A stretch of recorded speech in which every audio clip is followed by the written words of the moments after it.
Hello, we'll see if anyone joins. Just a random, unplanned live stream on gratitude. I'll wait a little while and see if anyone hops on. Sorry for the bad lighting and all that in advance. Again, it was sort of a last-minute decision to do this, just see if anyone happens to hop on and go from there. Wait a minute, I can't see this. Why can't I see that?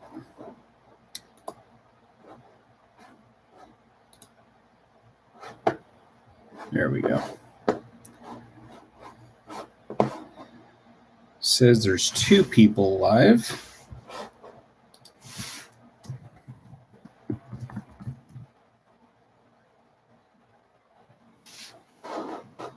One person.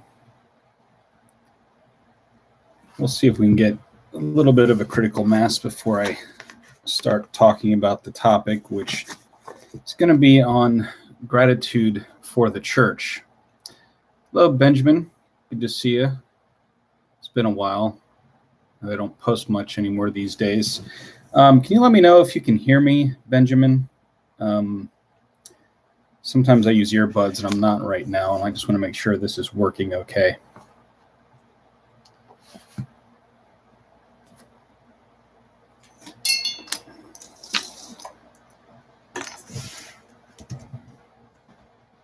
Okay, good. Audio is working.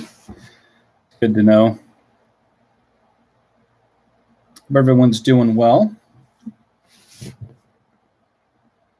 Can't quite get the lighting right in here. I've got a window in front of me, and then I've got these blinds. If I turn on this light in front of me, it glares a little bit, but so I apologize for the lack of the quality of that. Again, I'm talking a little bit about gratitude for the church, but I just wanted to wait a little bit and see if we can get some more viewers.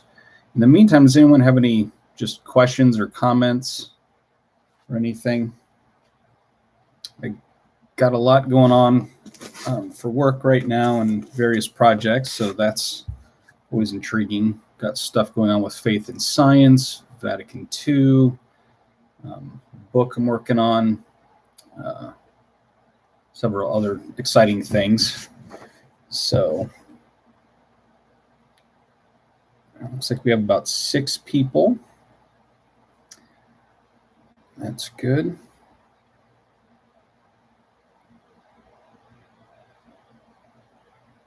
Anyone else? Anybody have any questions, comments, or anything before I start on the topic?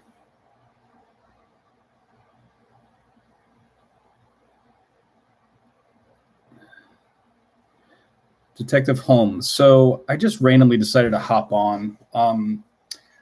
It's going to basically, I want to just talk about gratitude for the church, and I'll explain why in a minute. Oh, cool, Benjamin. We'll be doing a Zoom talk on justifications. That'll be interesting.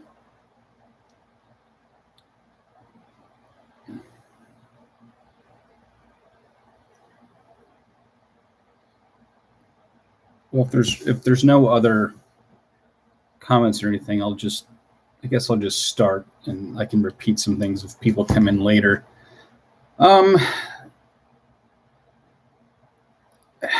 I think it's important to occasionally recollect ourselves and be grateful for the church.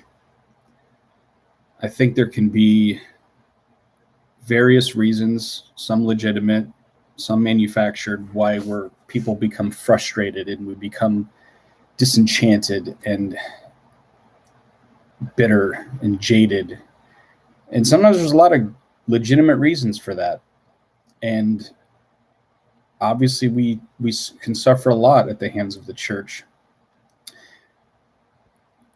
I've just been thinking about this a lot, seeing people expressing their frustrations and things, and I get a lot of emails and messages about it, and I see other people posting about it, and obviously I struggle with my own frustrations and things like that.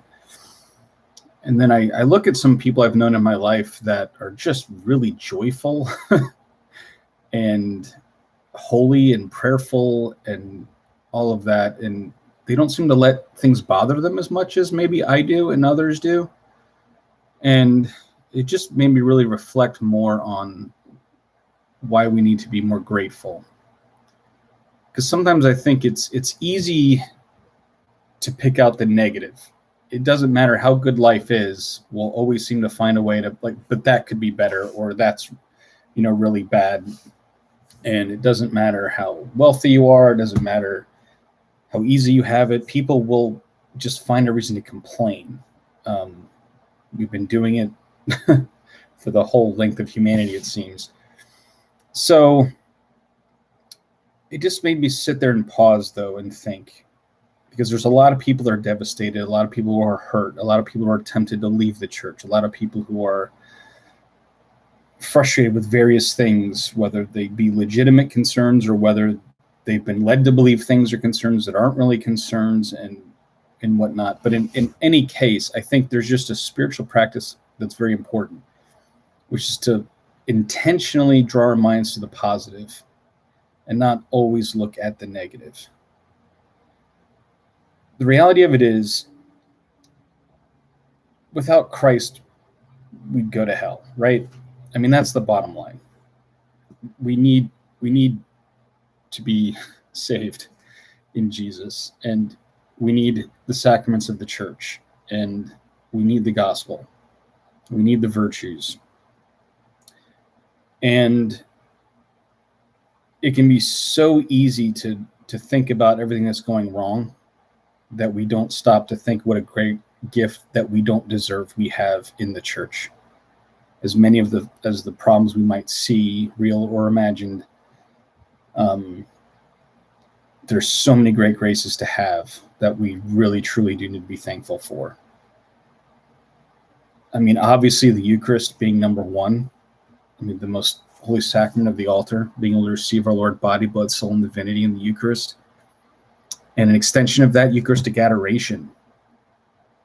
That I literally have the parish 10 minutes for me that's got perpetual adoration. I'm signed up for an hour, and I can go there whenever I want, and that's such a tremendous blessing. The prayers of the church, the rosary, the sacrament of confession. I mean, how great of a gift is that? And objectively, the church gives us much more grace and allows us greater access to grace, much more, that more than overcompensates the frustrations and stuff that we have. And exactly, Benjamin, we don't deserve any of it. And we tend to forget that.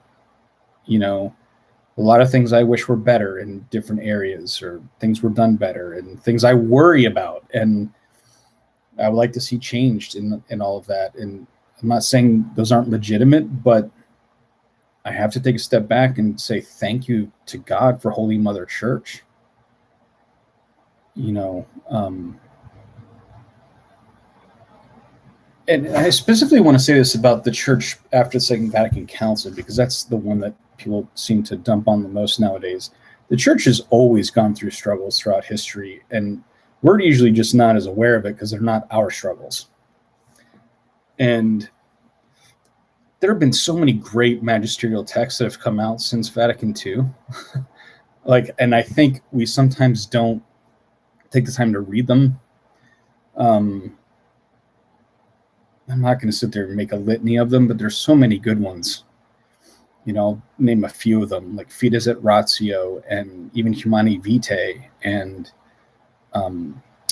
Dominus Jesus is one of my favorites, and Veritatis Splendor, and Centesimus Annus, and there's just even, there's so many good ones out there, and it's like we act as if nothing's been done right at all in the last 60 years or so, and that's just not true. There's so much that we have to be grateful for in the sacraments we have access to. And I think I just want to warn against a tendency that we can have in focusing so much on our the negativity and the things that we find problematic. And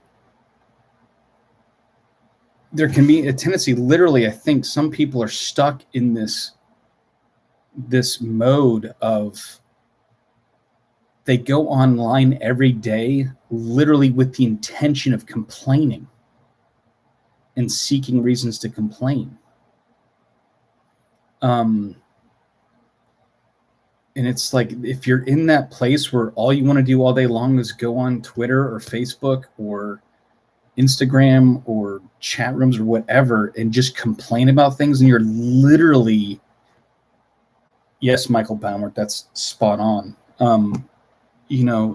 If that's where your spirit is, where you want to give time and attention to going online and complaining about things and ranting, raving about all of that, and you think about, well, how much better would our time be used, like praying more or reading the actual encyclicals since the council, even, that are great, and pondering them and thinking about them and reflecting and using, there's so many great resources created in the last few decades for scripture study and for reflections on the faith, and great Catholic authors and speakers out there that, don't spend time delving into all that stuff, and yet really help lift up your heart and your mind to holy things and inspire you to want to be holy.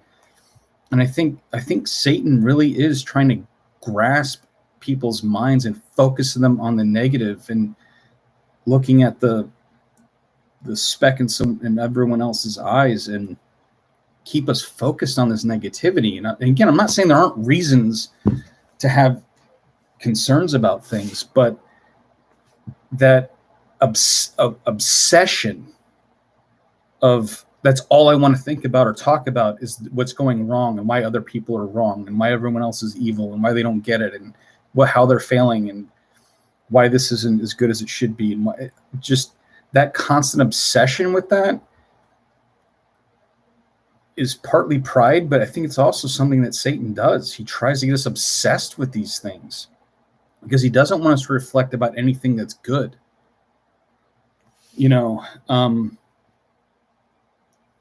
It's just, we do have so many things to be grateful for in the church. Yes, even today. And it's a shame that we don't spend more time thinking about that and being grateful to God, saying, you know what? Yes, I wish this was different, but thank you, Lord, for giving me the church at all and giving me access to the sacraments, to confession that I don't deserve, and that for millennia people didn't have regular access to the way that I do. I could go to confession without even scheduling an appointment, probably at least 3 or 4 times a week if I wanted to. That's unheard of in history. And we have that grace and that gift and that opportunity. And again, Eucharistic adoration is usually widely available in many places. We need to be more grateful and to take a step back. And I don't want to get political with it or get overly I'm just bringing this person in. I know he can be a little bit, even good Catholics can disagree on him, but Jordan Peterson makes him about clean your room. And the point being, you're not the Pope, you're not a bishop. I'm not either. Make your world a better place where you improve your prayer life, improve the prayer life of your family. Think about holy and positive things, whatever's good, whatever's true, whatever's holy. Think about these things. We don't think about them enough. We tend to, it's like we're in this mass psychosis of negativity and depression that there's just constant belittling and rejection and very malicious things sometimes being said. that I don't think that comes from a holy place, because it's taking our attention away from what's really good and true in our faith. And I've thought this for many years now. It's not just because of recent things people complaining about. What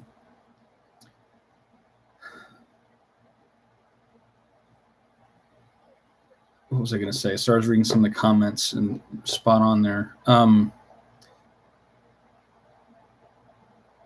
But I just noticed, even, many, many years ago, like meeting with other Catholic families and stuff, and how the conversation would almost always lead to what's wrong with the church, or why other people are stupid and bad, and how this should be done differently, and all of that. And I'd walk away from that saying, well, I might agree with every single one of those points, but it's like, why is it every time we come together as Orthodox faithful Catholics, this is what we talk about? Have we really nothing good to talk about? Is this what the saints of old constantly did?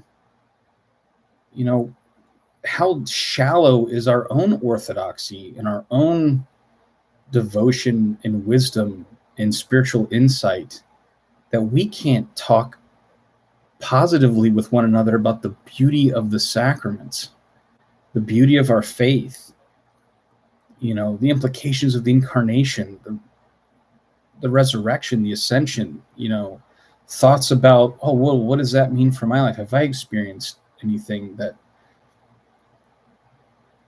in regards to that? Or do I have any insights into it? Do I see any connections between the different mysteries of the faith and how they make one beautiful portrait, and you put them all together? And it's like, we can't get past the Eucharist is the body, blood, soul, and divinity of Jesus Christ.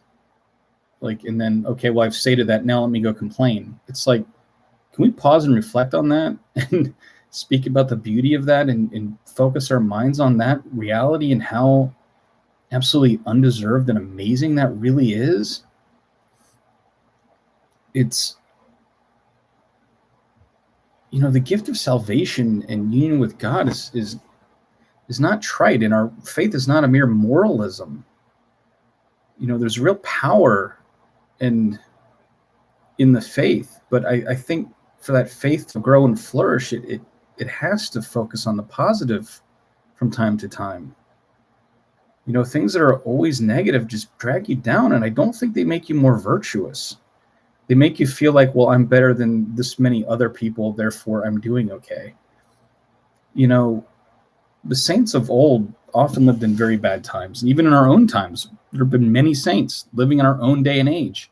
You know what? They didn't use other groups within the church as an excuse for them not to become saints. So we really don't have an excuse either.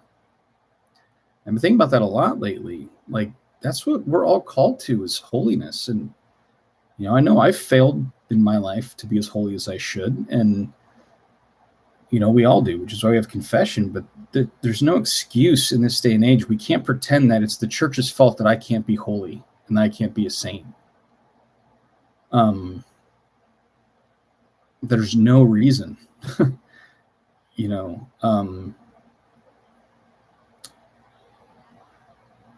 welcome, Johann. Erlandsson, are you German or European? It's just been on my mind a lot lately, especially when I see all the negativity, and I see some people who pride themselves on being traditional and Orthodox who are struggling in their faith. And I'm not going to name names, and my heart breaks when I see that. Oh, Swedish, very cool. I used to sell Volvos, great cars. But it just seems to me that I compare that with some other people that maybe they're not as intellectual,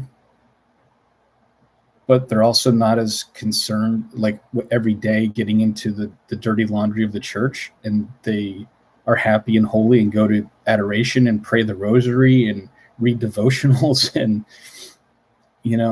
and they live holy lives and they avail themselves of the sacraments, and they're not even maybe even aware of some of the stuff that's going on Twitter and the blogosphere, and maybe they're better off for it. Is they're focusing their attention on the beauty of the faith and what it's really done for us, and the access they have to the sacraments that many people still don't. I mean, I think about today, even in some countries around the world, where you could be put in jail or worse, for going to mass. And they might even agree with some of the things we complain about, but I think at the same time, they'd be like, you're complaining? You think you've got it bad? Oh, you have to drive 20 minutes to get to the Better Liturgy Parish? Or, oh, you don't quite like the music that they picked out this week? I have to make sure I don't get seen going into an underground mass so that me and my family don't get slaughtered. Okay, like, sometimes we have to take a step back and realize,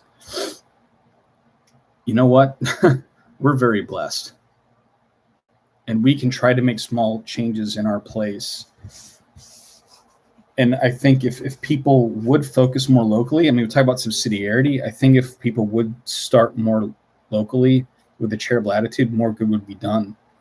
Like if like-minded Orthodox people with good senses for the liturgy, for instance, just charitably asked for more reverence and things, or made suggestions for music, and without being negative and antagonistic and vicious towards their pastors, maybe they would be listened to more. I knew a pastor once who took over a parish where the liturgy was pretty bad, and the music director, was the way that they were. And literally the way he turned it around, he simply said, I want you to read this book. It was, oh gosh, it's the second time in a week that I've forgotten the name of the book on the fly. The Spirit of the Liturgy by then Ratzinger. He says, I just want you to read this book, and then, I'd like to talk with you about it, after you're done reading it. He didn't yell at her. He didn't tell her music was awful. He didn't say they've been doing it wrong all this time. He said, hey, I want you to take a look at this. And they read it and were blown away. And now they've got one of the best music programs that probably exists in the United States, with keeping the same music director. So we can make positive changes. We can, if we can ask for perpetual adoration be offered in our parish, but we're going to have to do the work of trying to get volunteers. We can make suggestions in charitable ways that might make a difference in our locales. Maybe if we focus on, one, being grateful for what we have, recognizing what many other Catholics still today in this world do not have and are still persecuted every day and have to fear for their lives and their families' lives, that how much greater we have it, and then again, focus on how we can be a change in our locale. Can we start a prayer group, in our parish? Can we start discussion groups with other parishioners who, will do common readings and discussions on things? Can we do Bible studies or go through, the Catholicism series together and talk about it? And, just that local level of in camaraderie in joyful things and positive things. We need more positivity. And I think, I'm not saying we need to bury our heads in the sand, but I'm saying we got to control the controllables a little bit too. And we might actually have more of an effect if we didn't spend and waste so much time complaining on the internet, that we actually made a difference where we're at and devoted ourselves more towards the beauty of our faith. That if all of the people who claim to be Orthodox traditional Catholics did those things with charity and love, maybe those other things would take care of themselves. I don't think it helps when Orthodox Catholics allow themselves to be taken over by bitterness and vitriol and constant negativity. I think it's actually destroying the church. And I'm going to try to read some of the comments, and I want to make a scripture reference in regards to all this before I finish. Michael says that, as an example, adoration as a common practice, return of beauty to worship spaces and liturgy, large number of conversions, real attempts at catechesis, experience before, hardly any of that. Yeah, and apparently the church in Africa is growing rapidly, as it is even in places like China or Asia in general. I'm sure there's still problems there, obviously, with persecution and other issues, but the faith is growing in those places. And I do see more and more people, the younger generations coming up, are appreciating good music and good liturgy. And I do think that's going to change little by little.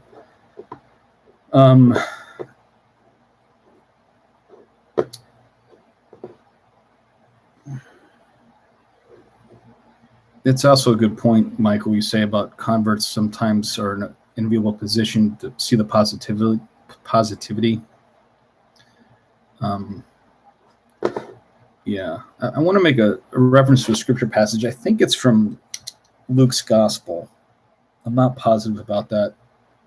I think it's in Luke's gospel where Jesus is talking about how there will come a time when there will be a prevalence of evil doing, or evil doing will multiply, and the charity of many hearts will grow cold, or something to that effect. And I think there's a tendency to think that it means, well, of course, because as more and more sin is committed, immoral sin destroys charity in the heart, therefore the hearts of many will grow cold. I'm not so sure that's what our Lord was talking about. I think he may have been saying, as the world around the faithful, as the faithful see the world around them getting more and more caught up into sin and things like that, that the hearts of the faithful will grow cold. And therefore their charity will be lost, and they will begin to hate and be spiteful. And that's the danger he's talking about. So I think that's something we'll all need to reflect upon. Like how, as much as we complain, how often we take those to actual prayer as well and put them before our Lord. And then also be grateful. I think of the different types of prayer. It's not, petition is an important one, and we should bring those concerns before our Lord. In the end, he's the only one that can do it. But thanksgiving is important as well. If we're only going to the Lord in prayer with a laundry list of things that we want, that's not really giving him adoration and praise. And it's not the highest form of worship. And being grateful for what he has given should come before we bring our complaints and grievances before him. Because otherwise, if we're blind to what good he's given us, I know parents will understand this. It's like when children do nothing but complain about what they don't have, they're not grateful for anything you are supplying, it can be really difficult. And I think we owe it to our Lord to really think about the blessings he has given us and that we don't deserve. BDLC declues, used to be in the SSPX. I used to say, if we believe this is the ultimate truth, traditionalism that is, we should be the most charitable, the most loving, the most accepting as Christ was. But it was more about being right. Obviously, I cannot say this of everyone, but the energy is there. Yeah, I feel you. It's one of the things that unfortunately kept me away from the TLM for so long. I go now every week to the TLM. I'm in a great parish that offers it. That's diocesan parish. It's been offering it since long before Summorum Pontificum in this diocese. So we're blessed here. But they don't really have that. I haven't encountered that issue there. It's just people that love the traditional Latin Mass, but they're also just blessed, and we don't get that negativity here, luckily, that I know can be an issue elsewhere. Thank you, Tom, for your prayers. Pray for you as well. Thank you, Tom. Yeah, I don't post a lot because I have a full-time job now, and I have to give my time to that. And since there's overlap in topics, I try not to post too much about what I'm working on because I'm working on it for my job. So they get first dibs on any content, so to speak. Yeah, Benjamin, that kids thing, it really hits home, and it just makes you think about a relationship with God and how that's so true. Like, Nate.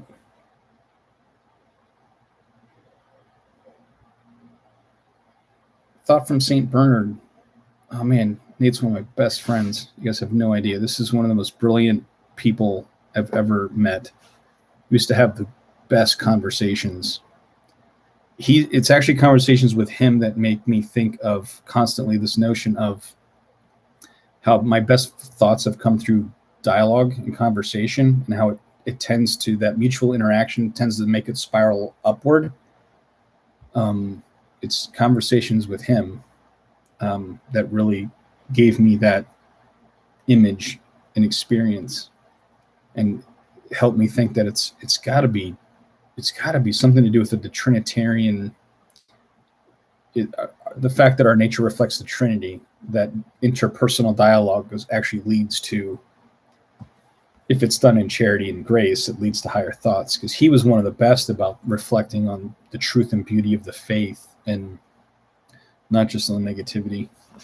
I miss you too, man. Yeah. Thought from St. Bernard.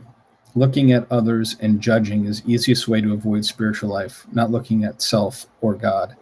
Exactly. That's so true. And that basically encapsulates in a much better way than what I've been rambling for the last 20 minutes in such a short, succinct statement. But that's exactly what I've been worried about, is that it's actually preventing us from living the spiritual life because we're so much focused on other things. You're welcome, Benjamin. Thanks for being on here. Have a good lunch with your family. So anyway, those are just some thoughts about that. I wanted to encourage everyone to think about, how can we be more grateful for the many blessings we've had? And as bad as things might be sometimes, that's all the more reason to think about what the church continues to give us, despite the failures of membership and leadership and stuff. That there's just still so much we don't deserve and we're given access to, that there really is no excuse for us not to be holy. And if we want the church to become a better place, then that's where we need to start, is with ourselves and our immediate area. And, let's face it, we might think that if we were running the church, we would be better off, but highly unlikely. There's a lot of things each one of us would fail at if we were in charge. So anyway, God bless everyone. Yeah. We need to see less sniping among those attempting to be faithful. Really tired of all the all too common critiques that come around certain topics. Yeah.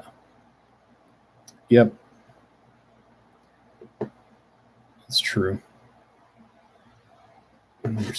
So maybe, I don't know if people have time, I might end it soon, but maybe just as a practice, can people put in the comments what they are grateful for, things that they're, happy about or grateful for the church?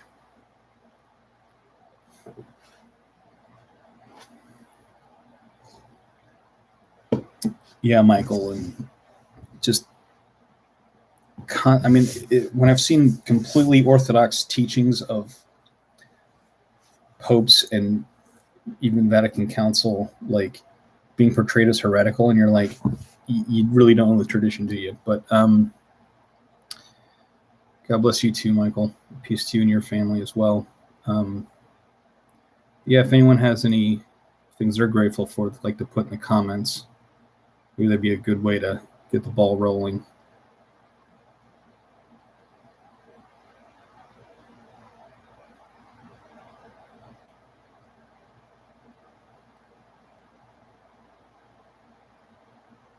Detective Holmes is grateful for his family.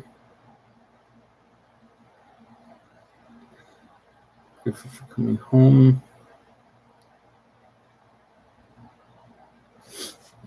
Yeah, I'm grateful for being here in Greenville, South Carolina. We've got 3 parishes with phenomenal priests and beautiful liturgies.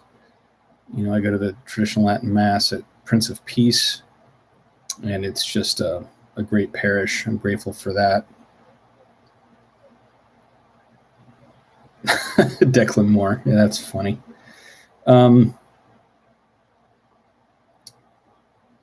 Michael Balmert is grateful for coming home to Holy Mother Church with his wife converting with joy and their kids being formed in Catechesis of the Good Shepherd. Yeah. Charity and support during the pandemic.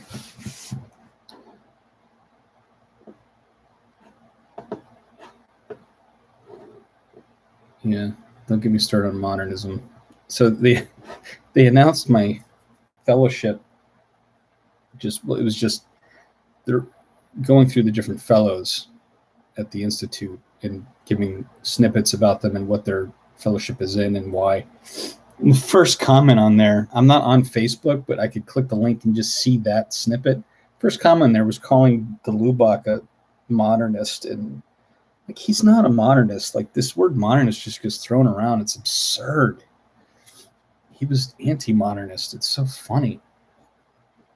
People just repeat things that they don't know anything about. You know, never actually studied it, but they just know that he's a modernist because they heard someone say it once. It drives me nuts. But again, now I'm complaining. So yeah, I'm grateful for some great theologians, honestly, and biblical scholars coming out of the church the last few decades that have really opened my eyes to the connection between the Old and New Testaments. I mean, that's something I'm grateful for. You know, Orthodox Catholic theologians doing great biblical scholarship. Like, that's a tremendous blessing.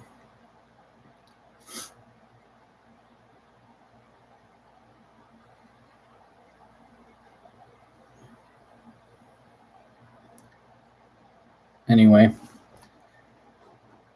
thank you all for watching and listening to my rambling. And I hope that God blesses all of you and keeps you and your families in his grace and converts those of your family and friends to the faith and increase them in the faith. Here's a question. Why do you prefer attending the traditional Latin Mass if you value the Second Vatican Council and the post-conciliar Pope so highly? Well, one, I mean, Pope Benedict XVI was at the council, was part of the reforms as a peritus at least, and unfortunately what he notes that what you often see at the parish level is not what the council intended. And it was not the sort of revision that he and many others were expecting. So I attend the traditional Latin Mass because I've actually already done a video on that as well as a blog post on it. So feel free to read it. It's Sapientia Nulli Formis on Wix site. And it's to include, obviously, this YouTube channel. I did a video that basically corresponds to the blog post I wrote. So you can look at my reasons there on why, my thoughts on the traditional Latin Mass. Will I be going on Reason and Theology again? I don't know, but I do have some other invites from other channels. You're welcome, Michael Corsini Music. I know I'll be going on, I don't want to speak on other people's behalf, but I will be going on I've been invited to go on some other channels. I've got one coming up June 3rd on the meaning of Catholic. I'll be doing something on Eucharistic ecclesiology there. So I don't think I have anything scheduled with Reason and Theology right now.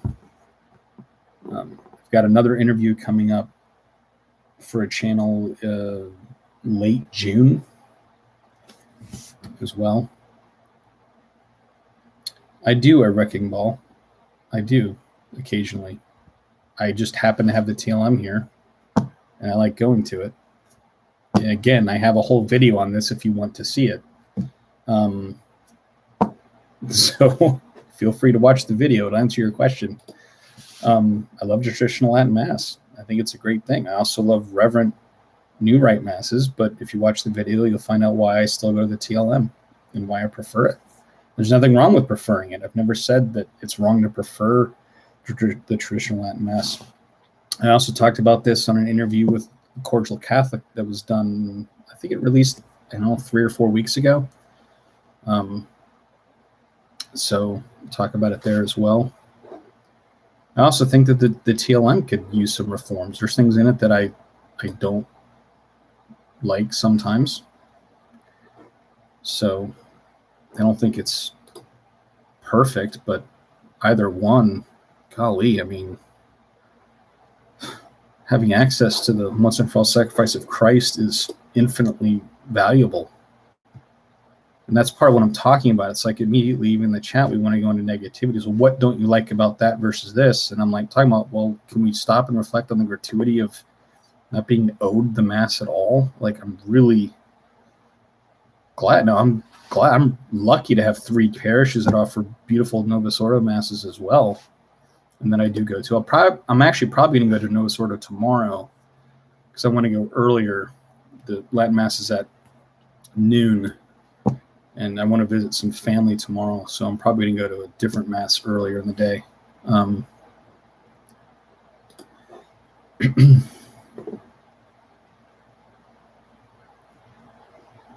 What will be the topic on reason for Catholic? Oh, it's called The Meaning of Catholic. It's Tim Flanders' channel. It's going to be on Eucharistic ecclesiology. So a Eucharistic understanding of the Church. Possibly also discussing the Catholic and Orthodox similarities and differences on that. It's based on my STL thesis as well as an article I published in Novet Vetera about that. Eucharistic ecclesiology, I think, is one of the most beautiful areas of study of theology. And so if you haven't heard of that, I recommend listening to it and looking into it more.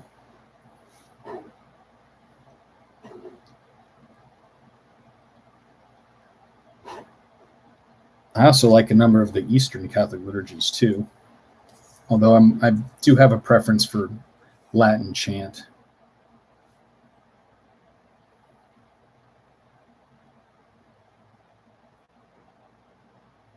Yeah, so it seems odd to ignore the new calendar. That is one of the difficulties I have, and it's a constant frustration sometimes not knowing.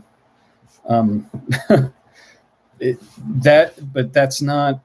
It's somewhat unavoidable right now because the traditional Latin Mass Missal is set up with the calendar as an integral part. You can't really separate it from the calendar.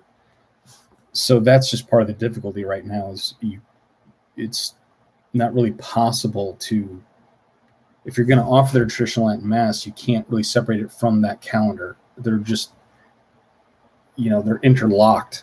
It's just the way it is. So, and Ratzinger's argument for why his argument which is probably what led him to do the Summorum Pontificum when he became Pope, was the fact that it had been the history of the Church that any liturgy that was older than 200 years old would not be abrogated. So you can still have it even if there was a newer form of the liturgy. And I think there's wisdom in that. I kind of wish we could bring back some of the older Latin ones as well, like Ambrosian and Gallican. I'd love to be able to see the differences in those. I mean, the West used to have a variety of liturgies as well, like similar to how the East does. That, I believe, was ended with Charlemagne in like the 800s, early 800s. And that's how we ended up with one so-called Latin rite. that must have been a liturgical shock as well. Imagine having like a rite that was in your region of the globe, and all of a sudden, like the next day, no, we're all going to do this one. I mean, that must have been difficult for them too. Like, wait, what? Our Gallican rite is now gone. Our Ambrosian rite is now suppressed. Although I think the Ambrosian rite does continue in Milan. I think they're still allowed to use it there.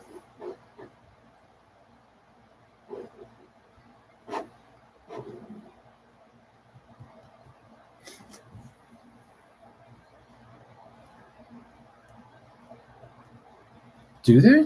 Jacob, they do the new calendar with the TLM? Wonder how they manage that. So it seems like it's... I know that they...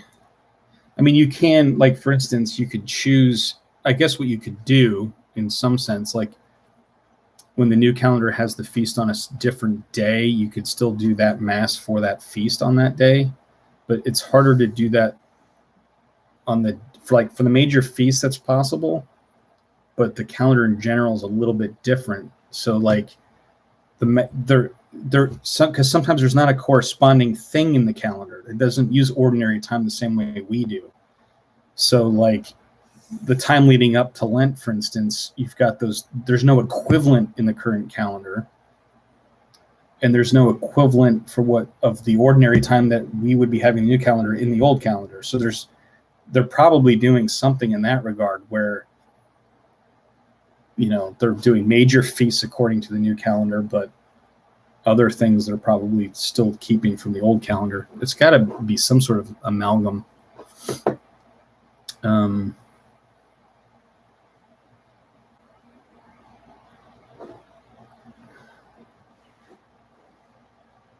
Thank you, Lou. Yeah, we've got a big move coming up, so we'll have a lot of settling in to do.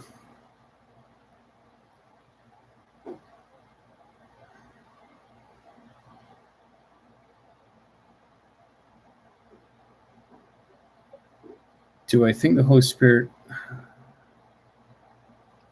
do you think the Holy Spirit guided the liturgical direction of the Church since the Council, or are you sympathetic with the view that it was diabolical? I'd say I wouldn't say it's diabolical. I wish that Sacrosanctum Concilium had been followed more closely in the actual implementation on the parish level.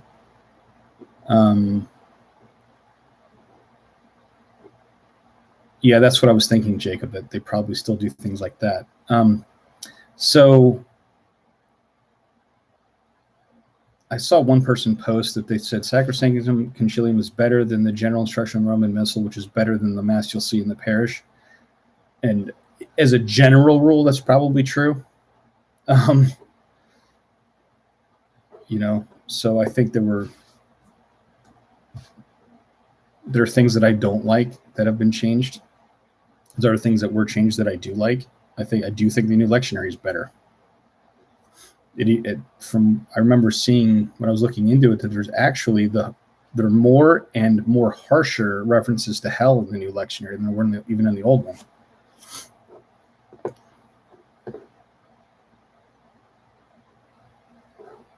No, we haven't moved yet. We're still in South Carolina. We won't move until July.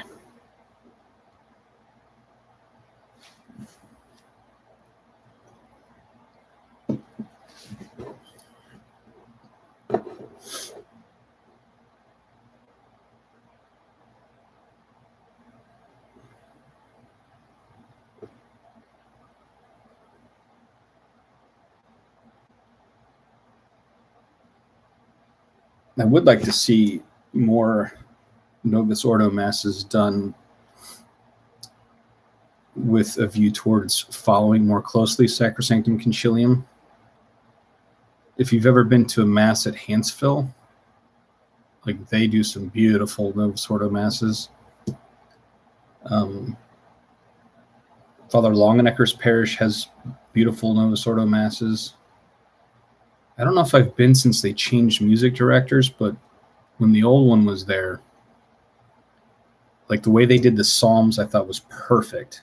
They did like chant male and female, alternating male and female voices.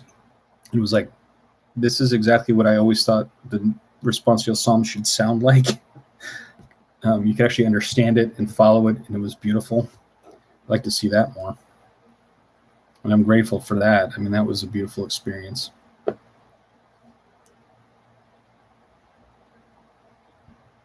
Any other questions or comments?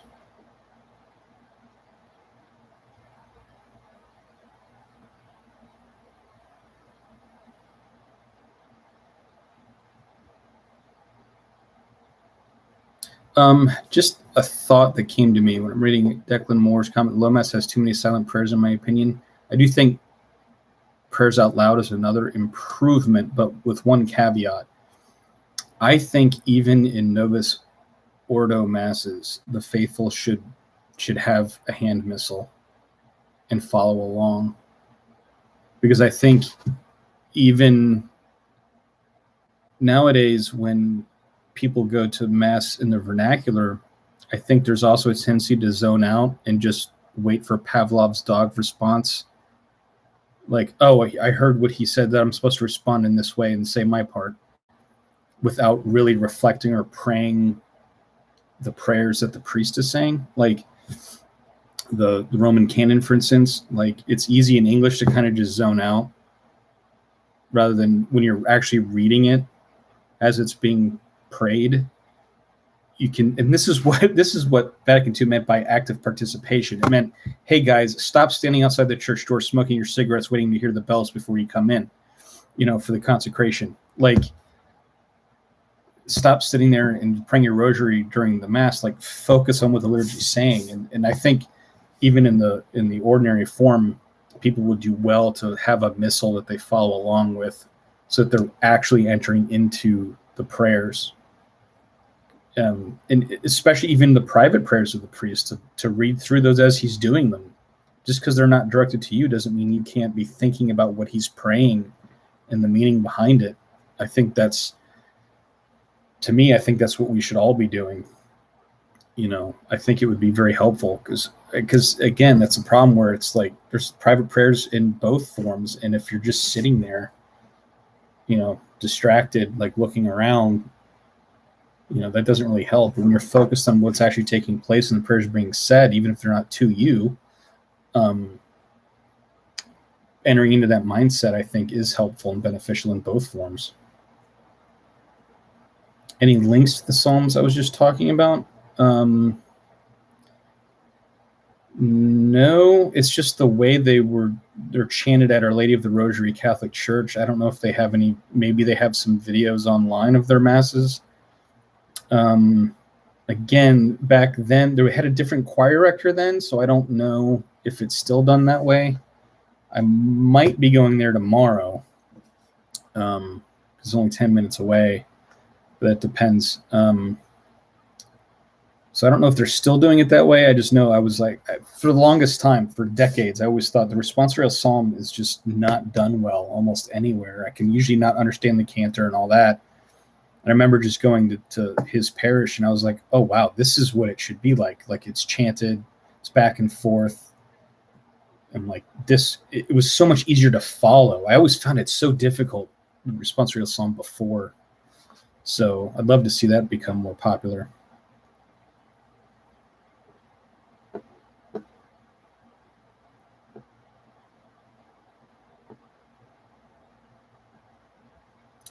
Lou G. Oh, yeah, it's great. There's 3 parishes within 10 minutes of me that offer Novus Ordo with varying amounts of Latin, incense, asparagus, ad orient. All 3 of them do ad orientem.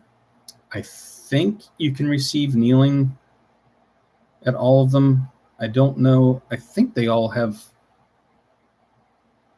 I don't know if they all have altar rails. I know at least 1 or 2 of them do.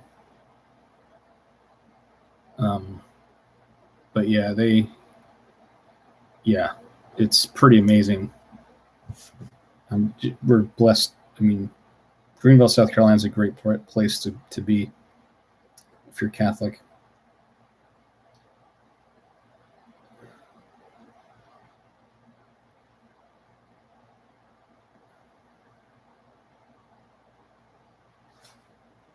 Yeah. And I think that's becoming more widely the case, seeing better and better liturgies.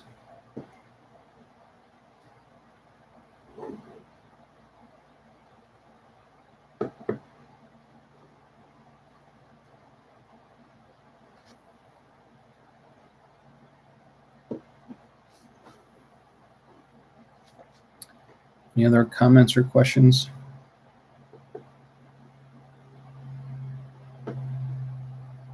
Or again, things that we're grateful for, since that's really the meaning, the point of this talk or discussion.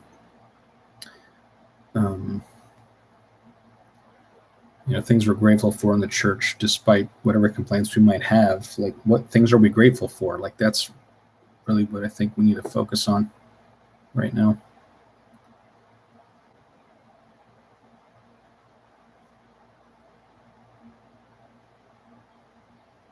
Anyway, I don't really see any more questions. So, wow, it's almost been an hour. Yeah. So we'll probably wrap up here unless anyone has anything else that they want to say they're grateful for the church has given them. Or any follow-up questions.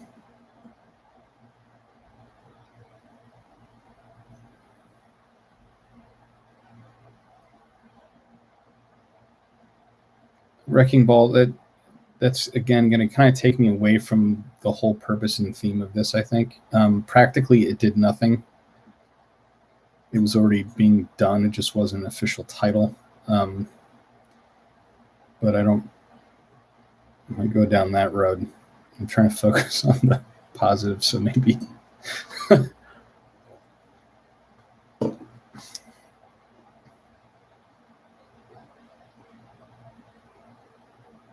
I've never been to Memphis. Increase in seminaries in your diocese? That's great, Jacob. I think a lot of places are seeing that. I know some are still in decline.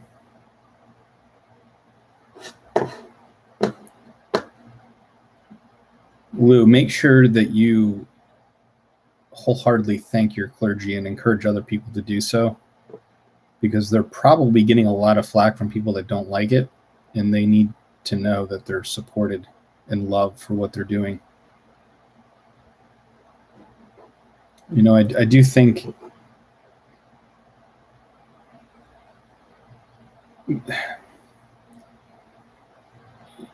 I have family members that that still go to mass every week and never really experience good liturgical music, for instance. It's like, if you do it, people will love it. Like, if you just do it.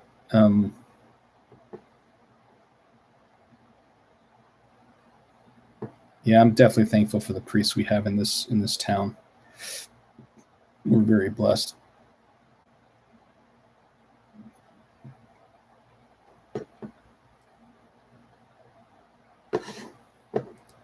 So anyway, well, thank you all for being here.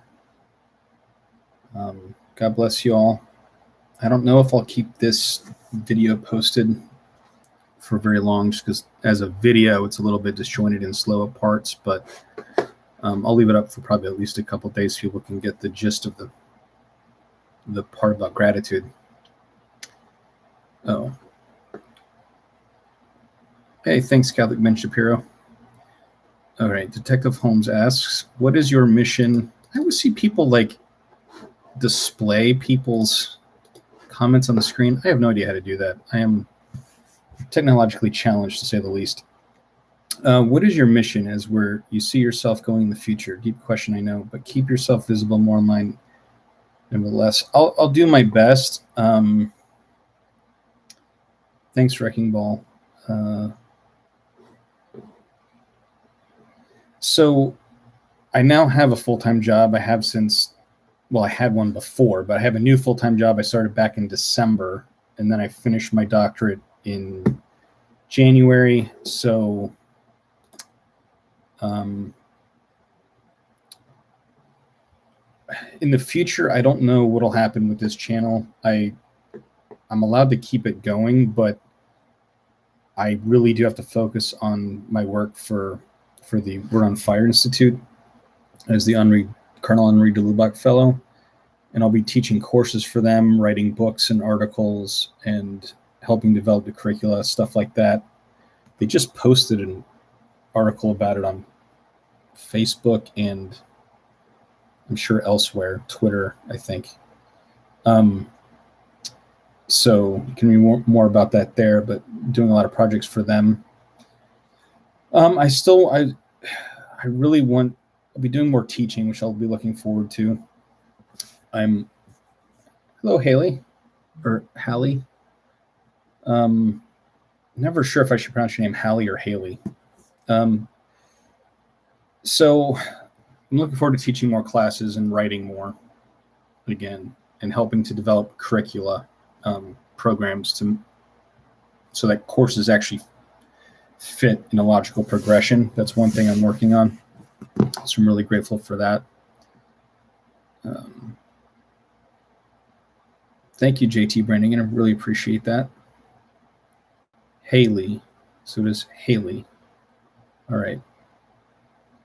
I think I always want to say Hallie because it's the Hallelujahs. So Hallelujah. I think it must be because of the Luya part. It makes me want to say Hallelujahs, but Haley. Okay, that makes more sense. I've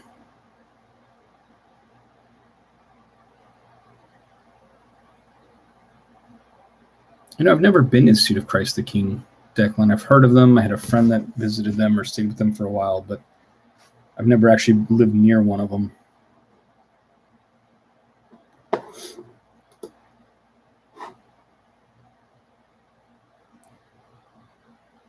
I'm writing a book right now. I want to continue trying to kind of be a bridge between Communio School and Thomas, because I think there's so much to be had from them working together.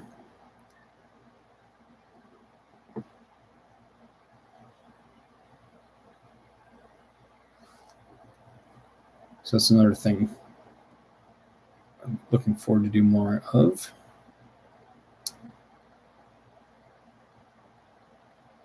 Any other questions or comments before we wrap up?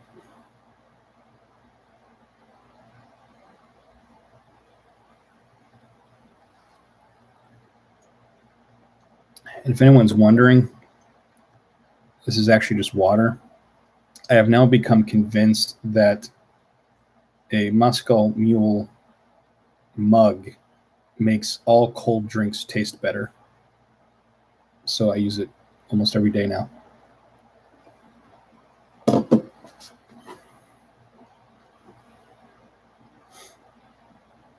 Oh, Karl Barth.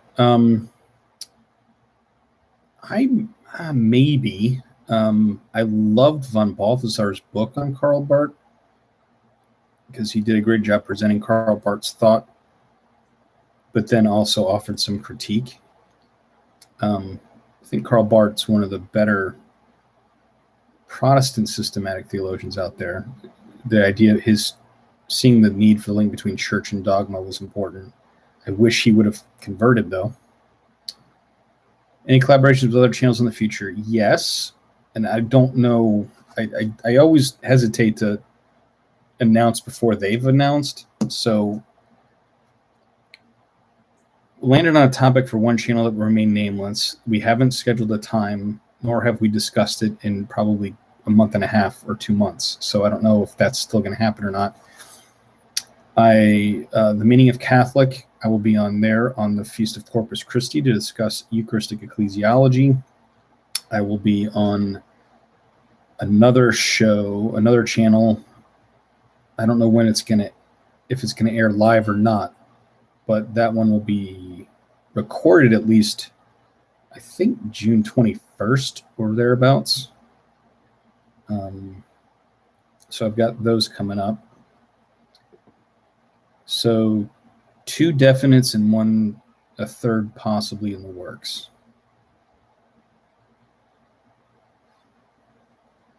So keep an eye out for the one I guess that's later this upcoming week. Feast of Christ the King. I think June 3rd. So that'll be good.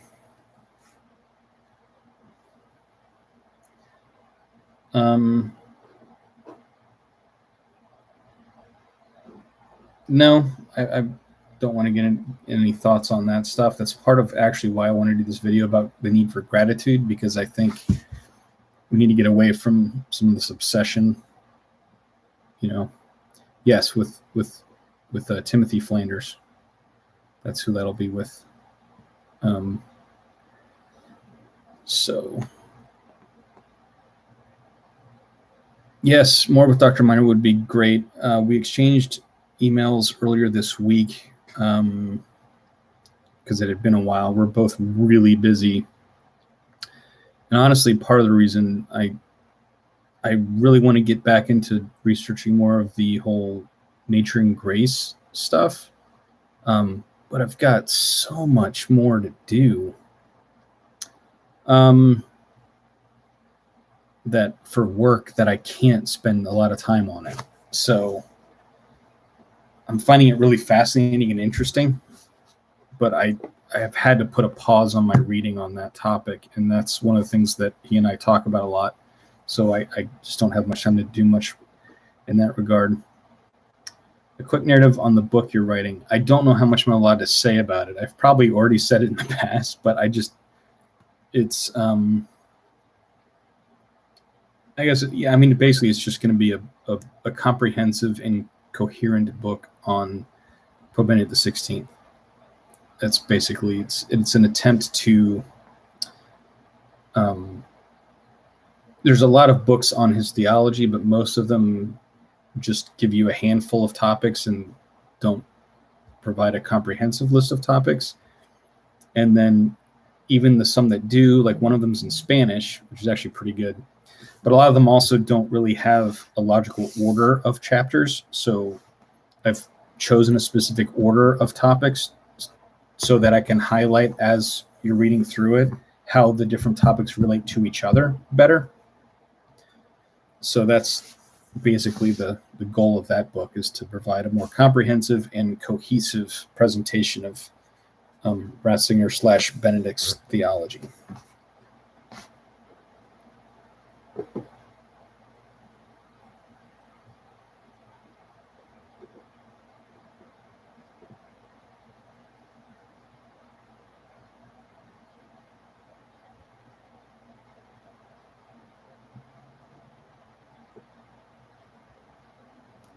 So, hope that answers your question.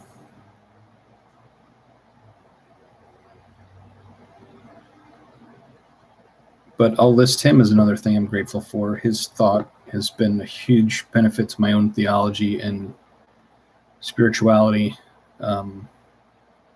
It's such a tremendous blessing. And that's, again, there's a lot to be grateful for, even in these times where we're upset about many and varied things, sometimes legitimate, sometimes manufactured or overly done. But I think we all need to at times take a pause and think about the tremendous graces we've been given that we don't deserve, and be thankful for that, and be thankful for what the church provides us with. And again, just like using that child example, it's easy to, we did it as children, I'm sure, and what it's like as a parent when all your kids do is complain about what they don't have, and they don't stop to think about everything you are providing. We do that with God, and we do that with the church. And sometimes we need to take a step back, and thank the church for being our mother. Even if we have things to complain about, we've also got a lot more to be grateful for. And there's been many saints in our own day and age, and the problems and ails we see around are not an excuse for us not to be saints. And the church does supply us with the graces we need to do that. And if we don't become a saint, that's our fault. It's not her fault. So I think we need to take that to heart and be grateful for that.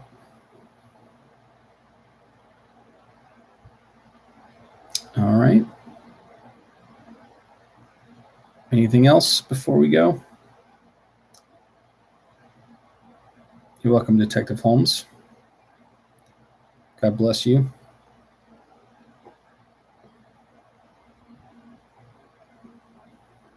Yes, Lou. She is our mother, and man, just imagine. As much as we like to complain about what's going on with the church, I'm like literally starting to tear up, thinking, what would it be like if I didn't have the Catholic Church for my entire life, the way that I have? Wow, well, I can't even imagine that. So, again, that's why I think, like, man, there's parts of this country or parts of this world right now where access to the church is almost nil, and the dangers they face. And, as much as I can find things to nitpick and complain about, if the church wasn't here at all, golly, that would not be a good thing.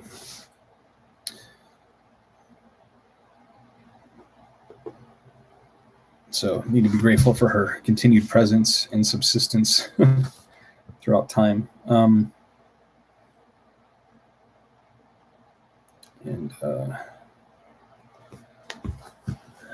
Let's see.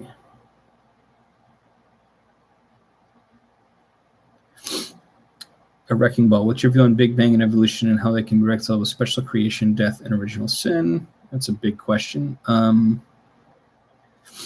So, interestingly enough, I did an episode. I just interviewed for the Word on Fire Institute.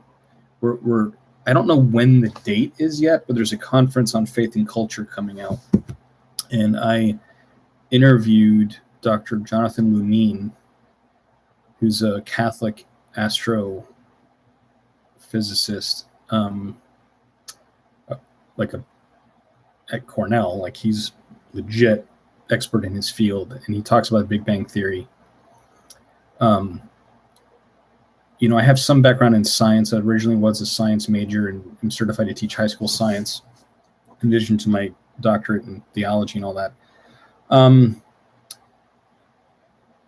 It's funny to me. I used to teach undergrad theologians, or theology, just undergrads in theology. And I would always surprised when they would say that they thought the Big Bang Theory brought science further away from the church's doctrine than closer to it, because it's the exact opposite. Prior to the Big Bang Theory, the prevalent scientific theory was that the universe must be static, meaning not moving at all, like as far as in or out, no expansion or contraction, and that it was eternal, meaning it did not have a beginning. That was the scientific theory up until the Big Bang Theory. As a matter of fact, the proponent of the Big Bang Theory was Georges Lemaitre, was a Belgian priest, a Catholic priest who studied and taught, I think, math and I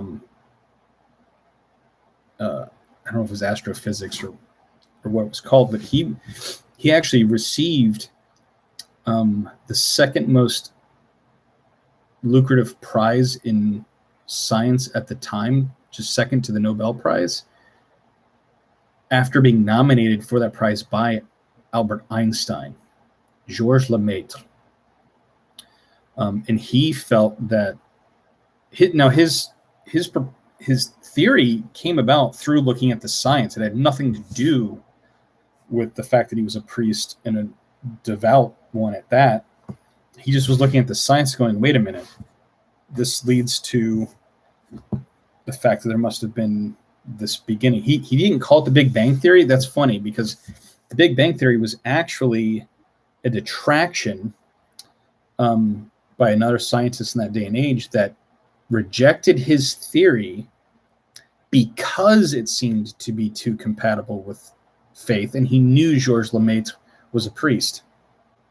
So he allowed his prejudice against the faith to keep him from accepting the science. So talk about turning that narrative on its head. Big Bang Theory, I don't think I don't see any incompatibility with our faith at all. Evolution, I have questions about it. I haven't studied it as much in depth, so the jury's out for that on me. I don't like giving my opinions on things I haven't studied. So I accept the fact that the church says you can believe various forms of it as long as you affirm the creation of the individual human soul and that God is the creator and sustainer of all of existence. Like, there are ways of doing that. I know there are some scientists themselves that are questioning it.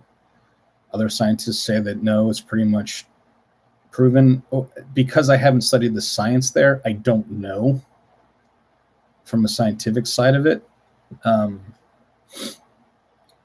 There are different people that talk about the death and original sin aspect as well, theologians, but it's not really an area I've studied. So I'm really, sometimes I'll give my opinion on such stuff like this, but I like to be very careful. Yes, Catholic Bench is originally called the primeval atom theory, or primordial atom, primeval atom. Big Bang was, again, a detractive term. Here's the thing. One thing that I get as an academic, as someone with 3 graduate degrees in theology,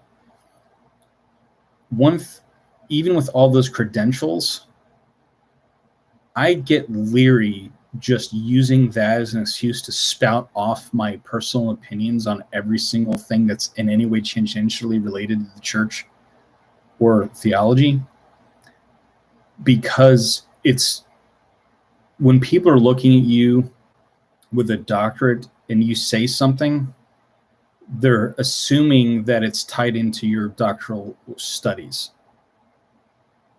And many times that's not the case. Or in your research since you've got a doctorate. And many times that's not the case. And so I've been very critical of other people with doctorates and things for saying things they don't know anything about. I get very leery of, so whenever I do give my opinion, I like to make that caveat that, well, it's my thought on it. But oftentimes when I have a thought about something, I'm not firmly committed to it if it's something I don't know much about. I mean, obviously, if it's de fide, I believe it, so that's not a problem. If I haven't studied the science, I'm not going to make a comment on it. I don't know. But what am I trying to say with that? I think that in general, we need more of that from academics, that they stay within the bounds. Because I thought about this back when I was a grad student, my first year of graduate studies. And I just noticed that there were a lot of people that were there to get degrees so that what they could push their agenda that they had before they began their studies. And so I realized that if you look at theology as a science, those results of what they're saying are not the result of the science. So just because someone with a degree says something doesn't mean it's part of the science of their field. We see this with, for instance, the new atheists, right? What Dawkins is presenting is not science. But people see, oh, he's a renowned evolutionary biologist. Ergo, this must be what the science leads one to believe about God. No, it isn't. He's a bad philosopher, and he's dealing in the realm of philosophy. The same thing here. You can have a doctorate in theology and you don't know everything. Like, if anything, having an undergrad and 3 graduate degrees in theology has taught me is that there's so much more I don't know. And I think I'm actually more aware of that than I would be if I hadn't gone through those studies. And I think it's important, because if we're going to understand theology as a science and it's a faith-seeking understanding, if it's not the result of our reflection on their tradition and scriptures and magisterial teachings, if it doesn't come from that, and yes, I mean, through our prayer and reflection and philosophical thinking and things is coupled with that, but based on scripture and tradition and magisterium, then it's not theology. It's not. It's just the spouting of opinion. And I think we need, it's okay to have that. And it's okay, well, what are your thoughts on that? Well, okay, this is my thought on it, but it doesn't mean it's theology. I wouldn't put my stamp of this is approved, The truth is, even theologians, I don't care how renowned they are, usually have only studied very few specific topics in real depth. Most of their education is broad, and then your research expertise is usually fairly limited. And so sometimes people like to use, well, I'm a doctor of whatever, so whatever I say is theological or whatever I say is philosophical. No. Sometimes it's worth no more than anyone else. I mean, if you had a professor of chemistry who made some claim about even chemical things, but it had nothing to do with his actual studies or research, it wouldn't make what he said chemistry. So if it doesn't come through the method of the science, then it's not that science. And that's true with theology as well. And so at most you can say it's a personal opinion of someone who happens to have degrees in theology. It's not, I hope that distinction is helpful for some people, because we got to be careful about that. We really do. I think there's a tendency to think that people know more than they do. And that's what I would warn against. Because I'm all too aware of my own limitations. There's things I've studied in depth that I don't even remember all the details of before. So, I like to be careful and cautious on those things. The evolution thing I'm somewhat interested in, but don't have the time to delve into it much. So I've kind of gone back and forth on that topic about how you would understand it. So the jury's still out for me.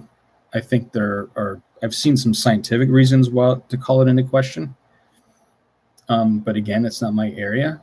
So I really would actually like to sit down with a Catholic evolutionary biologist and discuss it with him.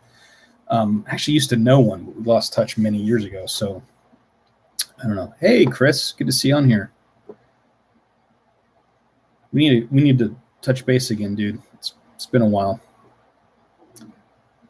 Anyway, I hope that answers your question.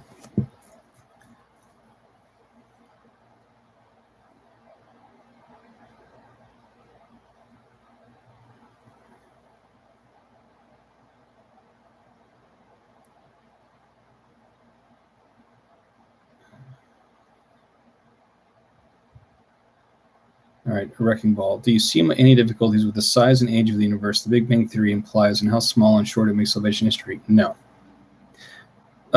No, Chris. I'll answer his question, then I'll explain to you what the purpose of this was originally. We've kind of just gone off on tangents, which is fine, since I already finished the main part. No, I don't see a problem with that.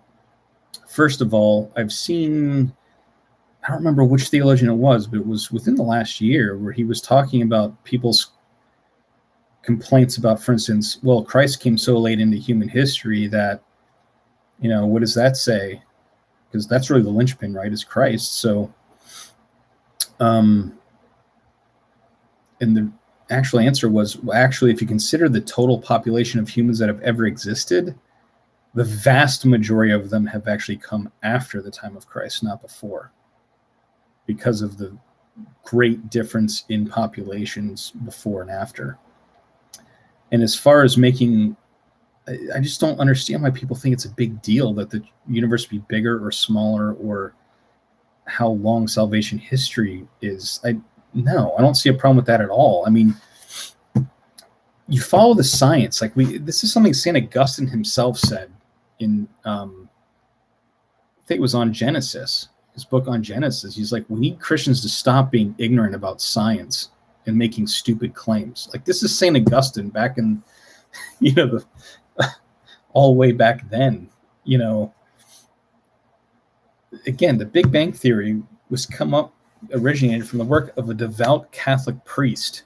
No, I'm not worried about he saw no incompatibility with the with their faith and doctrine. And if anything, all the science part of it does for me is, one, answer questions about that part of it as best as we can. Although we could get into issues about what we actually can know or not know in science too. But all it does is like give us more to reflect on in the book, because you have the book of creation and the book of scripture, right? All it does is give us more information about the book of nature to help us reflect about the glory of God and what he's done for us.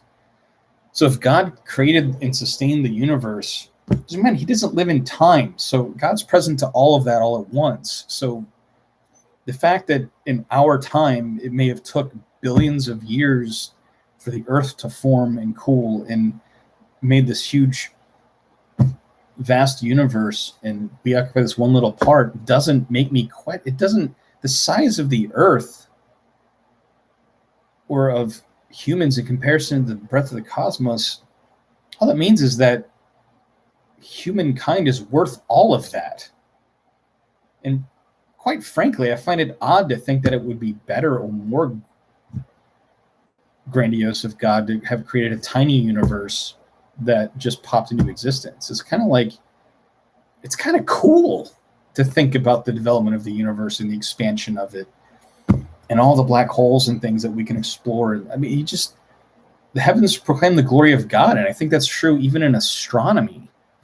So I don't really see it as, if anything, I think it just reveals to me more about God. That's how Einstein saw it. That's how tons of Catholic scientists have thought of it throughout the years. I mean, their studies have improved their faith. And again, Dr. Jonathan Lunine of Cornell, who's also on, I forget the exact title of it, but they're a group of Catholic scientists that do great work. Karen Oberg is on there. There's tons of other ones. Look it up.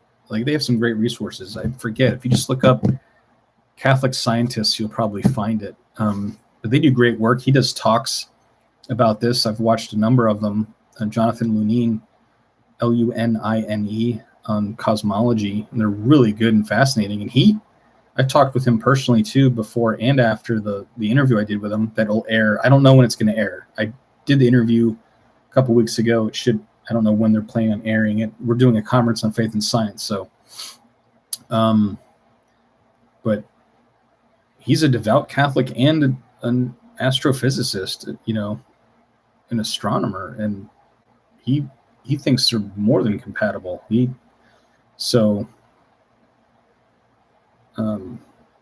Friends of God Institute. Hey, good to see you, Friends of God Institute.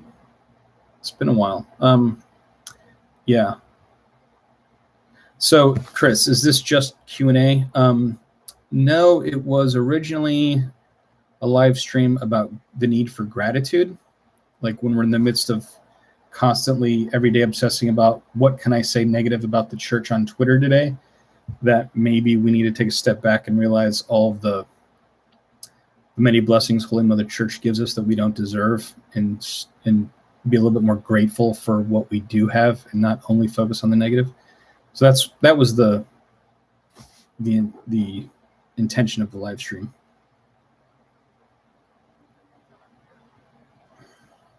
Do I think other rational beings exist elsewhere in the universe? And if so, how do they relate to Christ's original sin and redemption?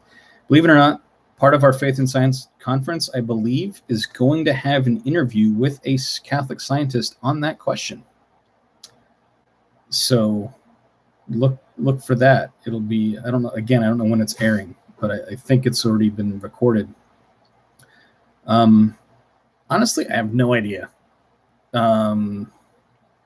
I would tend to think that if there were, that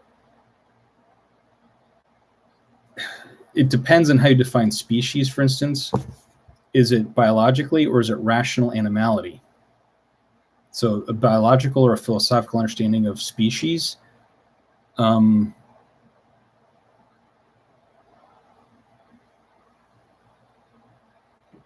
Well, because of primogeniture, I think you'd have an issue there with that, as far as would he have to be incarnate in their biological species to save them from their metaphysical species or not. I don't know. I don't know. It'd be interesting to see what she had to say about it.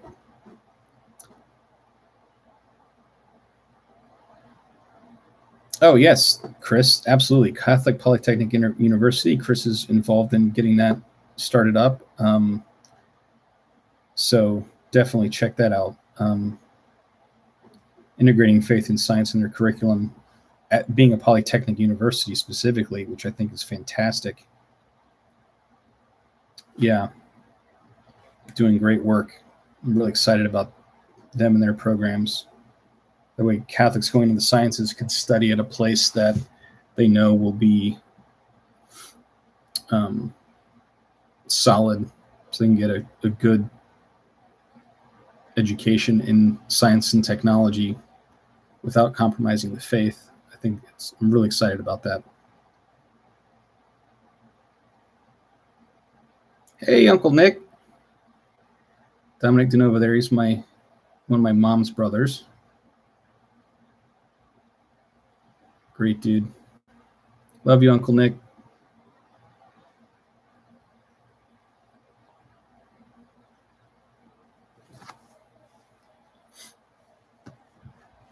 Let's see. And again, at a wrecking ball, I've never really studied that. So those are just my initial thoughts, as I can see what issues that might come up, but I have a full theory on that.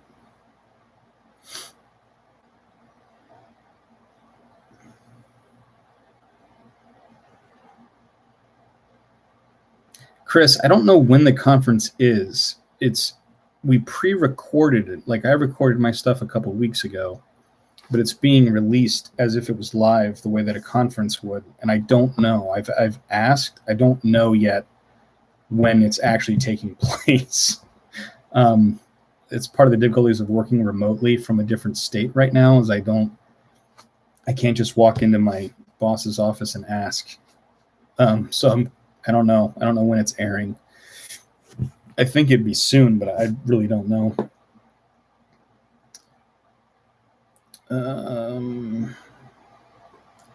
Regarding the indefectibility of the church, is it only that the church will exist as founded until the end of time, or does it cover other types of defections? I'm not entirely sure what you mean.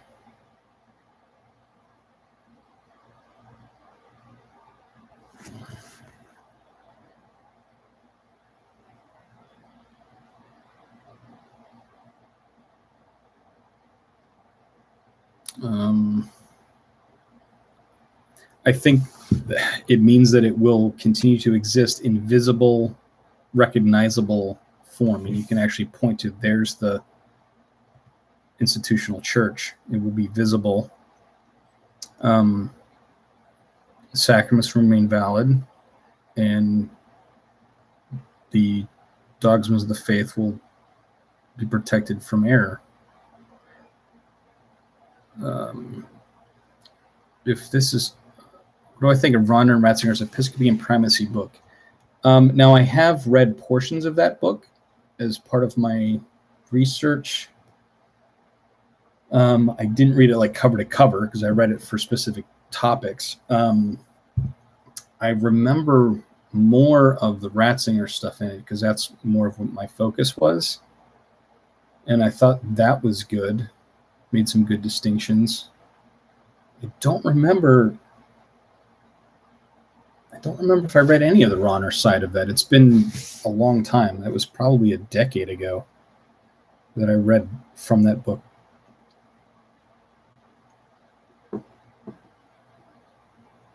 But it's probably worth a read, at least. If I recall, it's not that long. So I think there would be a lot of good information in there.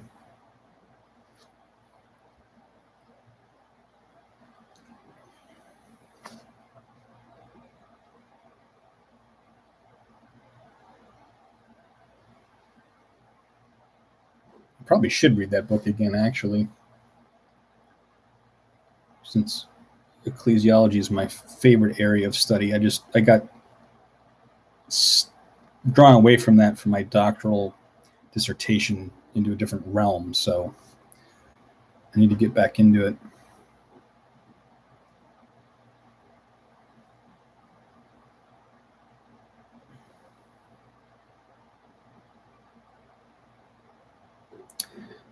All right, you were frustrated by the Ronner section because he makes arguments based on premises which he doesn't agree with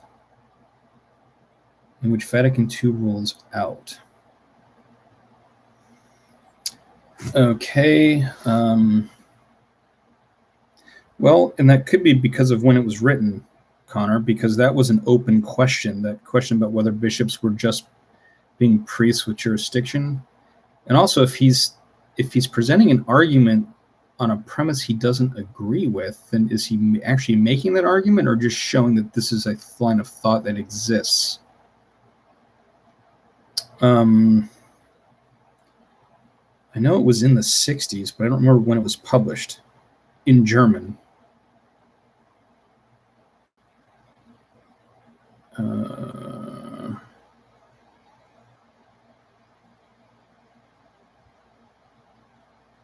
don't know if I'm able to find this quickly, but you might want to check the original German and when that was published, because it may have actually been before Lumen Gentium.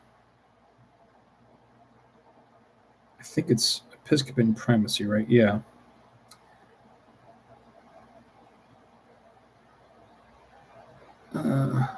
Yeah, I wouldn't get too frustrated if that's what you're referring to, because it was an open question.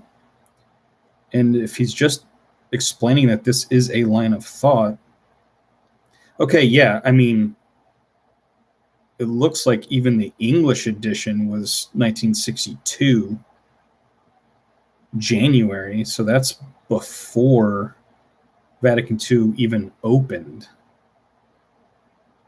And it would almost be a big lacuna or gap if they didn't discuss that at that time, because it was an open question. I'd also be surprised if he held to that position. I think it's kind of ironic. I actually think it's one of the areas where that argue in favor of the ressourcement, because it's, when you look back at the patristic period, it's pretty clear that they're not just priests with jurisdiction. Okay, so he doesn't hold it. Yeah, I wouldn't be that worried about it. Again, I don't remember all of the other parts that he wrote in there, but it sounds to me like he's just doing scholarship, because at that time it was an open question and he's presenting their case, and that's what you do as a scholar. Again, not everything is meant for the average layperson. You're doing scholarly books and things. They're meant for scholars, and there's things theologians have to ask that the average layperson shouldn't ask and shouldn't even be involved in the discussion in sometimes. Like, that's how you do things. So, you know, and then it gets tested by others and people correct each other. And like, that's part of theology. Like, I think we've become a little bit neurotic when it comes to theology. I mean, we talk about scholasticism.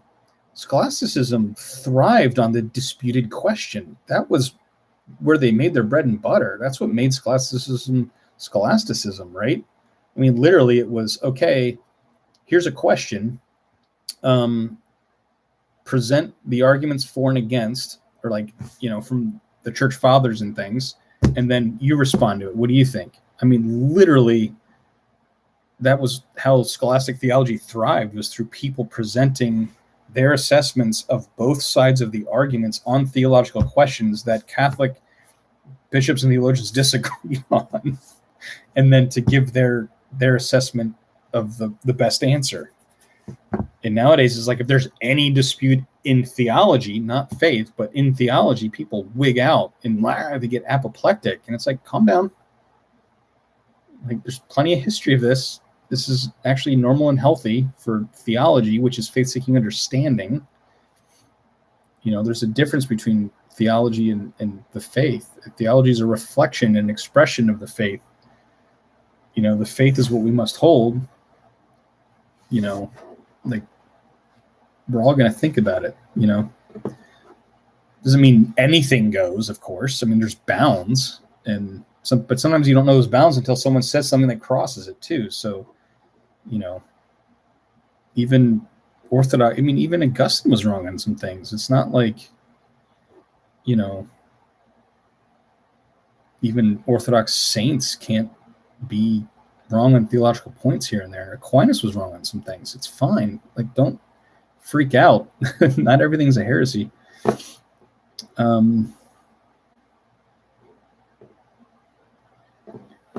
So it will exist until the end of time as founded. Then the Pope must be considered essential to the existence of the Church.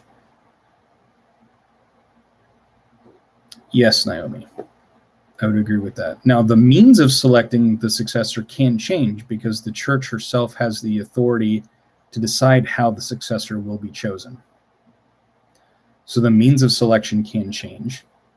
But again, it would be stated by the relevant authority how that's going to change. And it has changed over time. It wasn't always done the same way.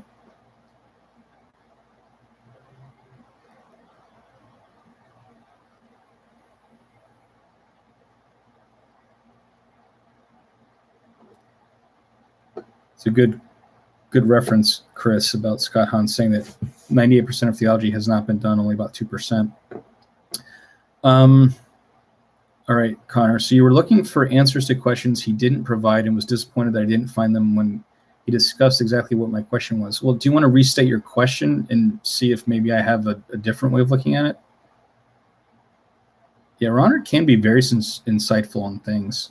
I was actually talking about this with another scholar who's even a Thomist, and he thinks Ronner has been unfairly maligned. I mean, there's reasons to be critical of some of his stuff, don't get me wrong, but he's much more conservative than people think. And I think that's probably due to a lot of popularizers who call themselves Runnerians that really take him in ways he did not approve of.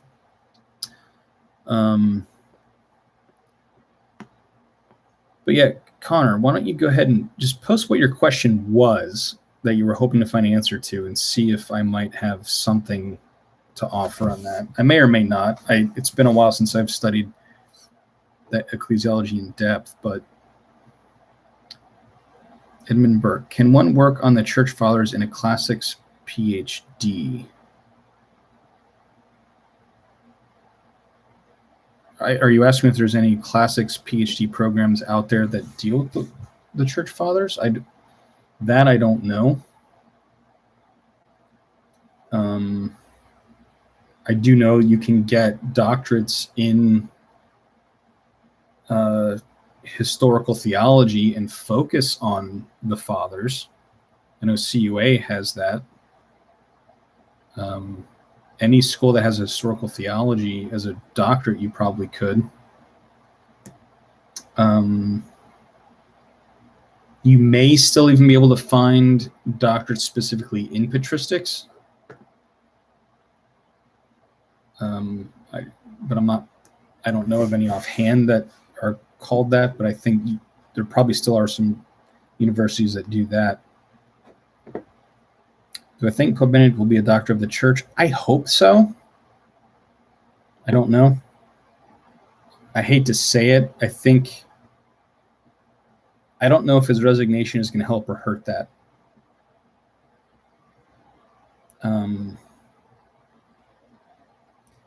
But it's a good question. I think a lot of it will depend on how well he continues to be studied in the decades and centuries to come.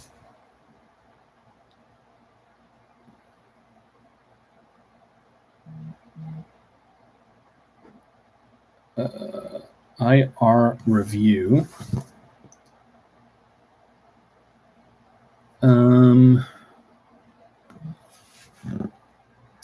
You have said Hunskyn was the worst. Which of his works should I read, and why do I say that?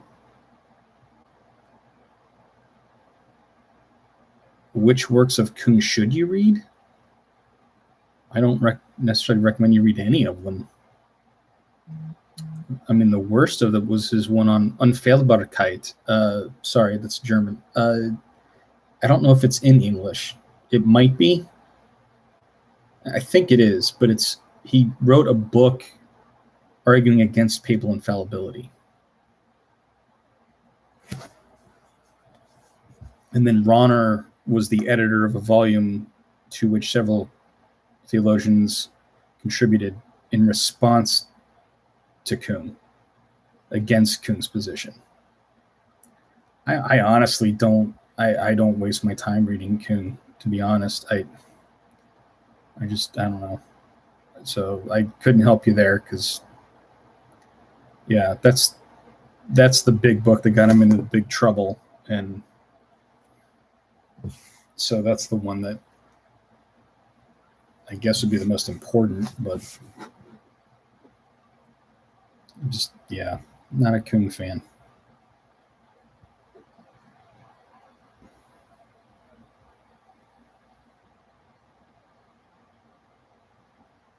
Okay, Rahner is discussing the essence of the episcopate and says that since the opinion that the sacramental order of the episcopate is no different from the priesthood is allowed, the answer to the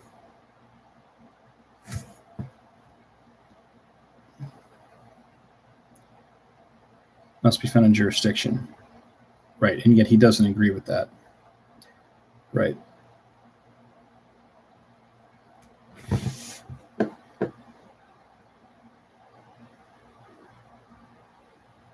Interestingly enough, Kung was responsible for getting Ratzinger hired at Tübingen University.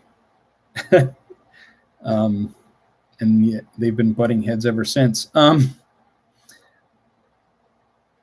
Yeah, so to answer that question, this is interesting. And I'm just going to give, it's not something I've done like extensive research in, but it's something I did cover in some of my research. I think, yeah, it is hilarious. Kung found that even though they disagreed on a lot, at least Ratzinger was someone he could have a discussion with. He's that kind of person. But anyway, yeah. All right, so I'm sure I'm overgeneralizing, and there's someone who's probably a historical theologian that's going to be like, well, you need to talk about this, and this on top of it. But let me give you a brief response to the episcopate question. I actually think part of the problem is precisely the reason that the Communist school was right to push for res source small. The reason that it became popular to think that holy orders culminated in the priesthood and that episcopacy was only adding jurisdictional power was because they linked the priesthood, holy orders, with the Eucharist, which is perfectly legitimate to do, right? But since the priest, generally speaking, is offering Mass by himself or with the people, apart from the bishop, that since the priest is the ordinary minister or the one who offers the sacrifice of the Mass and can offer it, even when there's no bishop in the diocese per se, that ergo that was the epitome of ordination of sacred holy order. So it was an attempt to have a Eucharistic understanding of the holy orders. So it kind of made sense. And therefore they saw, well, all that's really added is jurisdictional power with the episcopate. The problem is part of that was due to a lack of understanding about the Eucharist as it was instituted in the early church.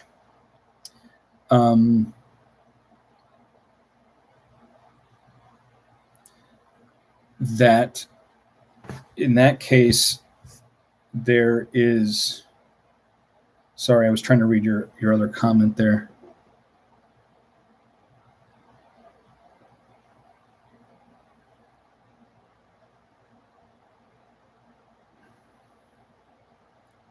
There's no particular piece of a bishop's duties that cannot be suspended by the Pope. I'm not really sure. He could remove a bishop entirely and suspend him absolutely. So I don't think that really is a problem. One thing a priest can't do is ordain, and I don't think that's a matter of just jurisdiction. That's my opinion. But I think one of the things that was lost is a recognition of the development of the parish system. We all think of parishes, right? But in the early church, that wasn't the case. The parish system didn't really start until the 3rd century and didn't really get going until the 4th century. The bishop was the primary celebrant of the one Eucharistic celebration in any given city / diocese in the early church. The presbyters were his synthronon, his co-chairs and assistants. Now, if he was away, they would preside in his stead and could do so, but it was still in his stead. When the parish system developed, it maintained the reality that his synthronon is now dispersed into separate celebrations, but they're still his synthronon. They're not separate entities. They are working as vicars of the bishop, if you will. So they are still celebrating in the parish as a representative and under the authority of the bishop, who is the primary celebrant of the Eucharist for his diocese. And that's how it started in the early church. You didn't have a bunch of different parishes. You had the church in a location with the bishop as the celebrant. So there's always been a connection between, and you'll see this in the East as well, right? That there's always been a connection with the bishop in the celebration of the Eucharist, even at a parish level. That's actually why confirmation was traditionally celebrated by the bishop, because as the head of the local church. That's also why the bishop has the right of regulating the liturgies in his diocese. So even when he's not there, the priests are acting in his name. It's also another reason why in the Eucharistic synaxis, in the Eucharistic prayer, the name of the bishop and the Pope are both said. So you name your bishop of your diocese in the Roman canon for that reason. There's a connection between the bishop and the Eucharist, even if he's not the primary celebrant. And that was kind of lost in the Middle Ages, when the earlier experience of the church and development of how priests came to be the primary or most common one celebrating the Eucharist. They kind of lost the background to that, and thus the connection between the bishop's role and the Eucharist. So even now, and again, watch June 3rd on the Meaning of Catholic channel. I'll be doing some on Eucharistic ecclesiology. We'll talk about this more. So that's still an important aspect today, because the Eucharist, oh man, there's so much to say here. You probably really just need to watch that. The Eucharist celebrated in your local parish can only be fully Catholic insofar as is united with the bishop of your diocese, who is united with the Bishop of Rome. That's what makes it Catholic. And that's what makes it thus a fully Catholic celebration. So even at the most local level, the celebration of the Eucharist must always be connected with and manifest and effect the communion of the church throughout the world in time. So episcopal apostolic succession and communion is part of the reality of the Eucharist that you can't have without that communion with the bishop and through him with Rome. That's part of what Eucharistic ecclesiology is all about, and that's why it's very important. So yeah, that's why I think we don't talk about apostolic succession with for priests, do we? I mean, well, I guess in some sense, but typically when you talk about apostolic succession, you're talking about the succession of bishops from the apostles, who then can ordain priests and other bishops. But it's connected to the Eucharist still. Even if the bishop is not present there as the primary celebrant, he is still a part of that offer of that sacrifice. And essentially so. So it's not extrinsic. It's part of the meaning and efficacy of the sacrament itself. So maybe that helps answer the question a little bit.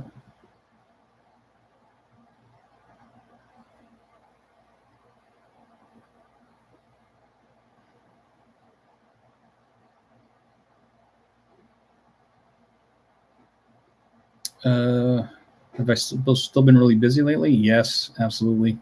What kind of watch am I wearing? It's actually an Orient Mako 2, the non-USA, so the Japanese version that has the, ironically, it's the one that has the Roman or the Arabic numerals instead of the Romans. So it's an Orient Mako 2. I had one a long time ago, and I think I sold it, so I recently purchased it again, and I changed the strap. I don't like bracelets. I don't like metal bracelets on watches. I prefer straps. So I swapped those out. All right, thoughts on this argument. A substantial change in constitution, teaching, and purpose would be a defection. The church is indefectible. Therefore, the church cannot experience a substantial change. All right, so substantial can mean many different things. It can mean personal mode of existence, such as in the famous subsisted in line from Lumen Gentium. It can mean just of great weight or importance, or essential, like pertaining to the essence of a thing.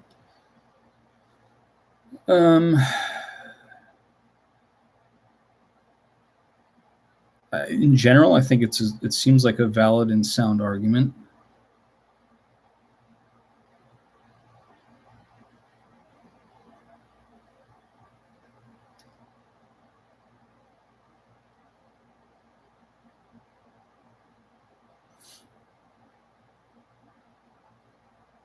You think it does?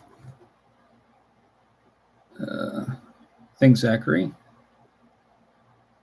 Yeah, it's a cool brand, not that well known. Love it. I kind of really like watches. I just can't afford many of them. I bought this one a while back. It was actually really good, but I cracked the glass on it. It's a Citizen Eco Drive Corso. They don't make this specific one anymore. But man, this thing's solar powered, and yet it keeps time. I can leave it in a drawer for days, and it'll be off maybe by a second. Like, it's pretty amazing. My favorite is one I bought for myself after graduating with my doctorate. Was my Tissot Le Locle.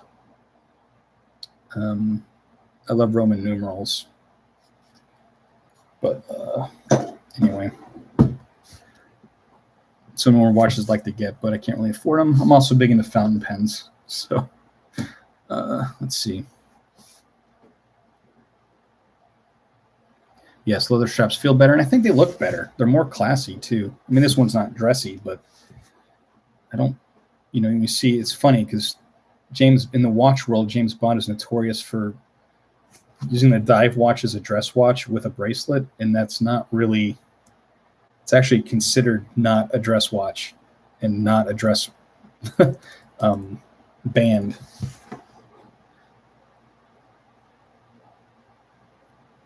A Wrecking Ball asks, do you think many Catholic academics of today are anti-realists? Hey, the faith isn't objectively real, so it makes sense of things for me, my community. Thanks, gamers. Yeah, I finished the doctorate back in January, and it's good to be done. A Wrecking Ball, your question. Do I think many? I don't know, because obviously the number of Catholic academics I interact with are much small minority compared to the number of Catholic academics that exist. So I don't know that I have a good sample size. I would say, in my experience from the universities I've studied at and colleges I've taught at, no, I don't think most of them are anti-realists or think that there isn't objectivity, that it isn't objectively real. I think you may have been able to say that in the past, but no, I don't think that's the majority view. I think there are still some out there that exist, yes, but I don't think it's as many as it used to be. Thank goodness it's not as common as it used to be.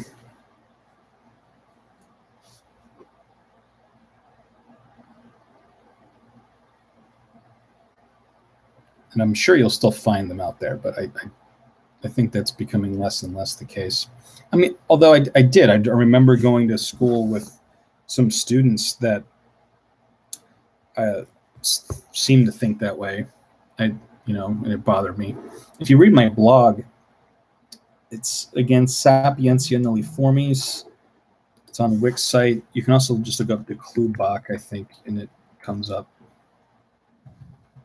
That's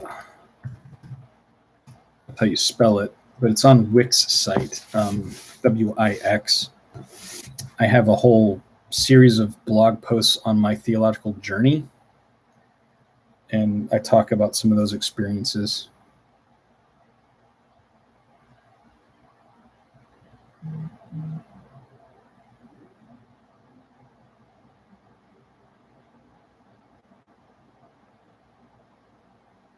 A wrecking ball, yes, that could be true. And where I encountered those students was at Boston College, unfortunately.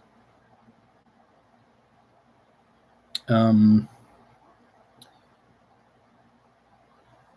even my professors there were not that way. I had some really good professors, like Father Harvey Egan, who literally just contacted me today when he saw the post about my new job, congratulating me. I hadn't heard from him in many, many years. But he was actually really good, and he was a student of Rahner, believe it or not. I studied under Rahner in Germany. I think Rahner was his Doktorvater, his dissertation director. But Father Egan was really good. Yeah, I do know that you had some people like that as well, but I didn't take classes from them. Where should you start reading the Lubach? Trying to think the best answer. Some people go through paradoxes because they're short aphorisms. I actually have not read those. Probably should. Two main places I would probably start: Catholicism. I'm going to see if it was within arm's reach. I don't think it is. So Catholicism, and then the Splendor of the Church, and maybe the Motherhood of the Church. You seem to like ecclesiology, so those latter two might be of special interest. I think his best work has been done in Eucharistic ecclesiology. To me, that's Nature and Grace stuff is really interesting, and he has important things to say. Even whether he's right or wrong on the historical question, he's got a lot of important insights we need to take seriously. So even if you hold the Neo-Thomist position, you should really be concerned about the things he's concerned about. But yes, the Splendor of the Church, Catholicism, the Motherhood of the Church. Corpus Mysticum could be good, but it's a little bit more dense and harder to read. You can probably get a lot of the same points out of the other books.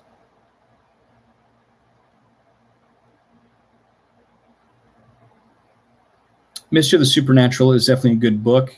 I probably wouldn't start with that. I think Catholicism and those two books on ecclesiology would be the better entree into de Lubach. It helps you become less allergic to what he might say on the nature of grace question. But The Mystery of Supernatural is a good book. So is he's got tons of books on that. A Brief Catechism on Nature and Grace, Augustinianism and modern theology is really good, but again, I think you should probably start with those other ones. I need to read more Congar. I read for my Lexio, I had to read some of his stuff on like tradition. He was really good. Because he was covering things that I had just been like, why has no one talk about this? Because this is really confusing. I actually thought Congar was even better than Ratzinger when it came to tradition. Like, maybe because Ratzinger didn't write an entire book on it, but man, I don't know. His book on tradition, I think it's The Meaning of Tradition, I think, it was actually really good. And we covered his book on the Holy Spirit in grad school, but I barely remember anything from that. It's not saying anything against that book. I just don't remember. Probably need to reread it.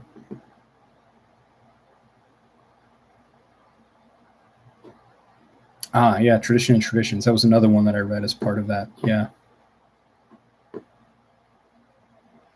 Pretty clear writer. And obviously it's in translation. So whenever you're reading translation, you're never entirely sure if the clarity is from the translator or the original author. I've read some bad translations of stuff before, and it's like Church of Churches by Jean-Marie Roger Tillard. Awful. It's the translation. I think I remember having a dream about how bad that book was. And it was, I think, largely due to translation. But he actually is another one that deals with that question on the episcopacy. I actually wrote a paper on Jean-Marie Roger Tillard on the papacy from a Eucharistic perspective in grad school. I need to find that and reread it because he had a lot of good insights into that whole issue as well.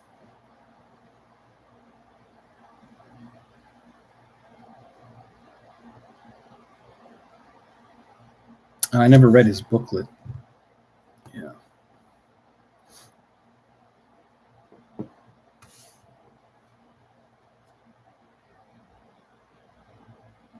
Any other comments or questions?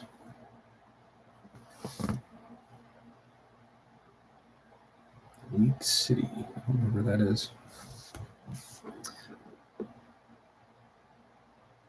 I rage quite Bellarmine because I couldn't handle the inconsistencies and constant misspellings. You rage quit Bellarmine. That's funny. Interestingly enough, talking about nature and grace into Lubach, Bellarmine basically held the same position as de Lubach on the natural desire for the beatific vision, and yet requiring grace to fulfill it as being completely compatible and not inappropriate to man's nature. Lubach actually cites Bellarmine as part of his argumentation for his case.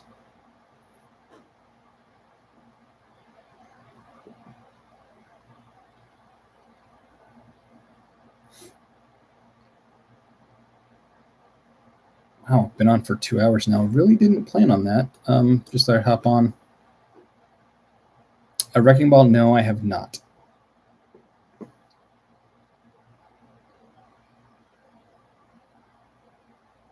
Yes, Connor. I bring up Bellarmine with regards to that too. It's amazing how some trads can actually be that woefully ignorant about. They just assume that when they see it in Vatican II, because it's the first time they encountered it, that means it's the first time the church has mentioned it, and that's just not the case.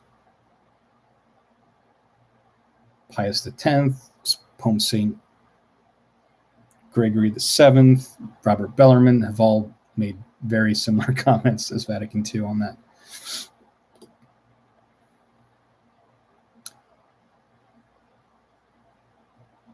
No, I've not read Tillard. Obviously, his name came up occasionally, but we never really studied him. I don't know. Not that interested in reading him, but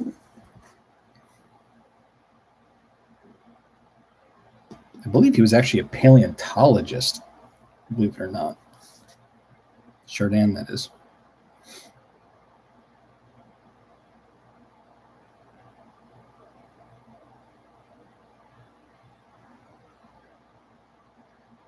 I was speaking about Ronner has a chapter in Foundations on Christology from within an evolutionary view of the world. And I thought his chapter was really good. And I think some people tried to make some link between what Ronner said and Chardin. And I think Ronner's response was that he never read Chardin. So he didn't have any, it's completely unrelated.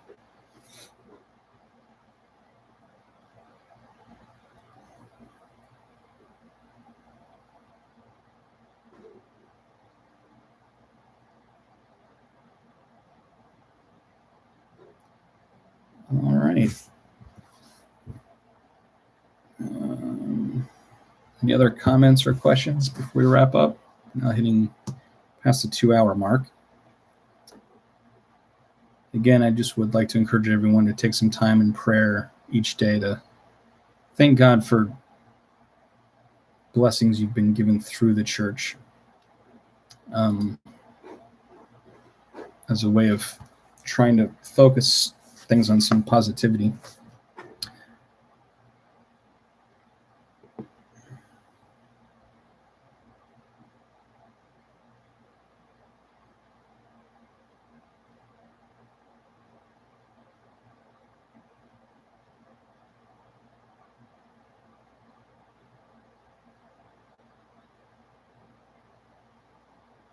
Hello, John. What am I reading right now? I just finished a book by Scola, but that's not out yet. Oh, man. A lot of different things. I'm still trying to plow through Feingold's book, but I had to set it aside for now to work on other projects. So much of my reading right now is going back to the documents of Vatican II to do my coursework and study guides and stuff. I think if there's anything else recently, this Pope Benedict XVI reader. Been looking through that. Of course, I've read a lot of this already in the originals, but it's a good, handy thing. Other than that, it's mostly just reading stuff for work.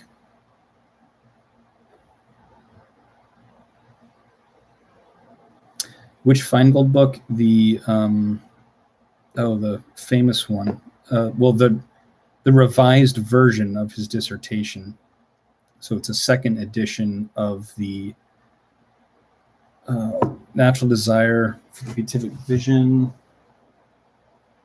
Oh, where did I put it?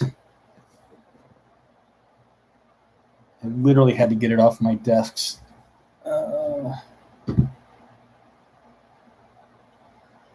It was, oh man, it's fine. It's about the natural desire for the beatific vision in Thomas and his commentators or something.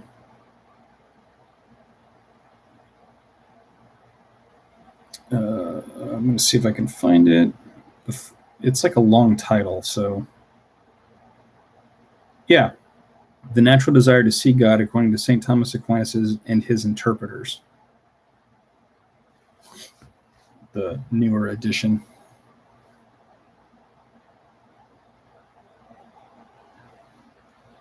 All right, Naomi. So claiming invalid authority as an explanation for an essential change in constitution, teaching, or purpose would not get around indefectibility. Yeah, always get a little bit cautious when people start talking about invalid authority.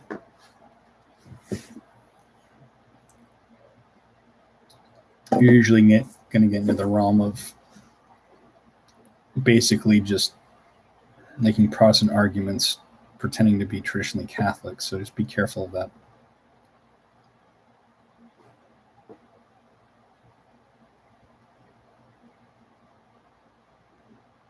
I'm surprised there's still 15 people watching. That was brought up earlier, Mongoose. I basically don't have a I go back and forth on it. I don't believe or not believe in it. I'm agnostic about that. Obviously, I affirm all the truths of the Catholic faith, so I would not believe in any version of that theory that goes against it. As I was saying earlier, I think it's a scientific question that you need to look at scientifically, and I haven't studied the science. I've seen some scientists call it into question. I've seen others claim that no, the evidence is pretty clear, and since I'm not an expert in that field and haven't studied it, I don't think it's really makes sense for me to make a comment on it. I would much more trust devout Catholic scientists to answer that question than myself. I have some background in science, but not in that area.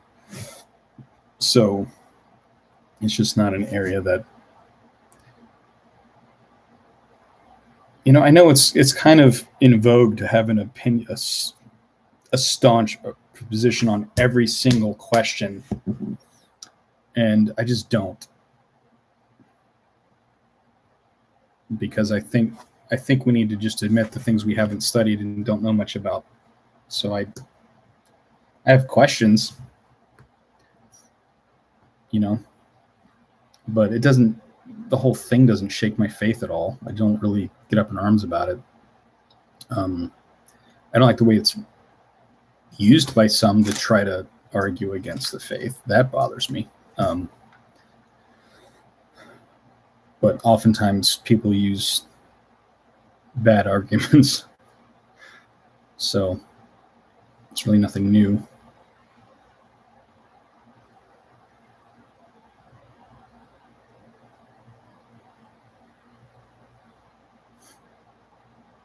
It's interesting. If you go back, for those interested in the evolution question, I'm not saying it's the same thing, but go back, look, or do a Google search for seminal reasons.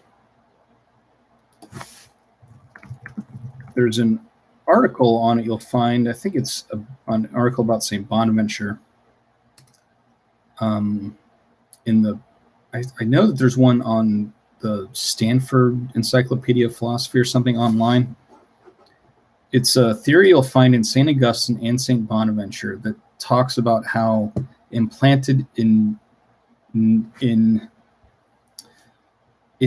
nature is the ability for things to grow and develop into more and more complexity over time.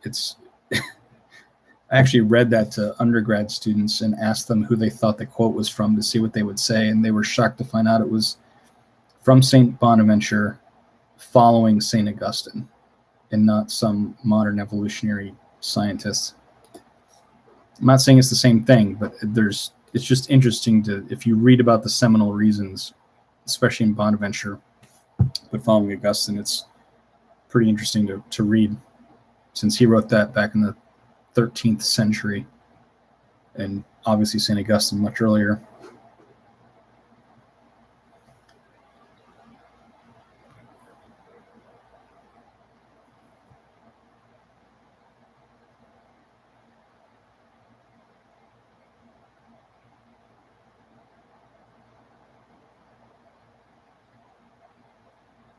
I haven't read Norris Clark's book,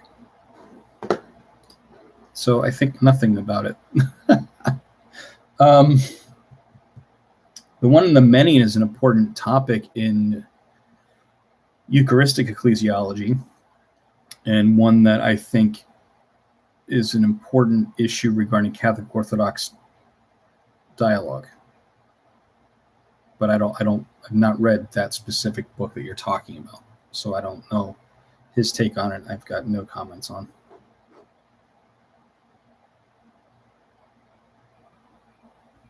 Yeah, I know John Zizioulis.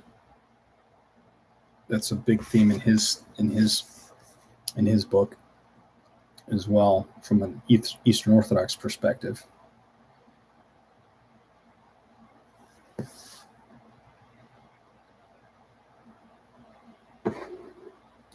But for more on that topic in general, look for me on the Meaning of Catholic channel on the Feast of Corpus Christi, because we'll be talking about Eucharistic ecclesiology.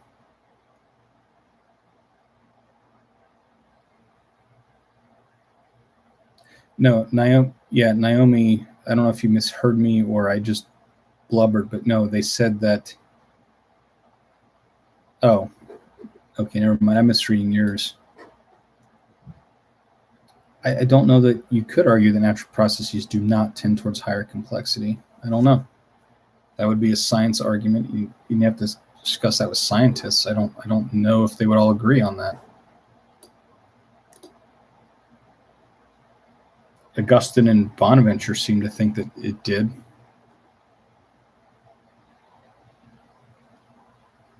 Only vaguely, gamers.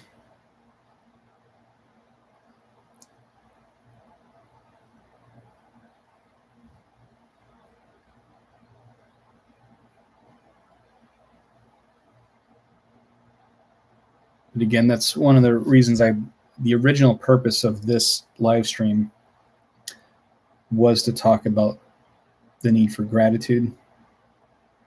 So if you go back and watch the original intention, you might understand why I don't want to talk about that right now.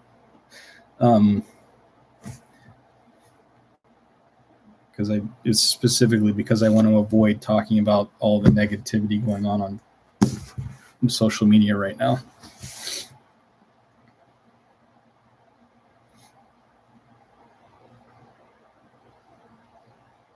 All right, well.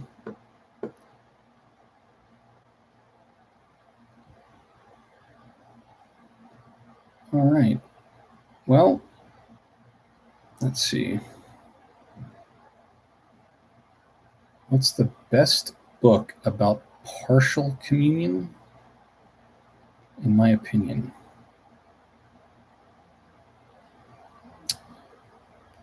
A wrecking ball. Just be glad you don't have social media. There's just constantly, every day, it's negativity, and that's one reason I did this live stream. I'm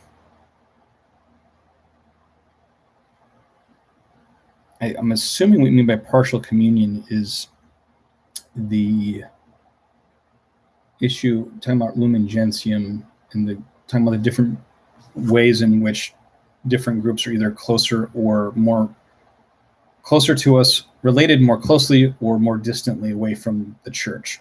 I think that's what you're probably talking about.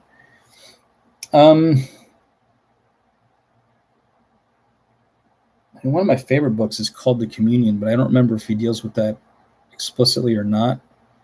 Ratzinger, that is. He may deal with it in Principles of Catholic Theology or Pilgrim Fellowship of Faith. But I think it's...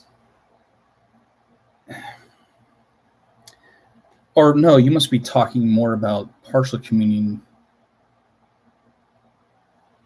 You might be talking about this like schismatic groups or something. Or I'm not sure which... If you're talking about like Orthodox or SSPX or what, like by partial communion, what you're referring to. I'm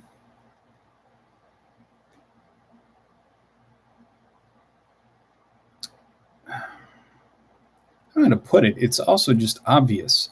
Look, we recognize as valid baptisms done in non-Catholic churches and ecclesial communities, which the church uses those two different terms for a reason. There's a qualitative difference between, for instance, the Eastern Orthodox churches and the mainline Protestant churches because of apostolic succession and valid Eucharist. So there's a qualitative difference there. But you can't really argue that since we recognize baptisms, that there's not some link with us, but it's obviously not full. And even within the Catholic Church, there's 3 sacraments of initiation, and each one of them binds you more closely to the church. Now, originally, we did all 3 at once, or in the same ceremony, the same liturgy, even for infants, in the West as well as the East. Then in the West, they got separated out for various pragmatic historical reasons, not theological, really.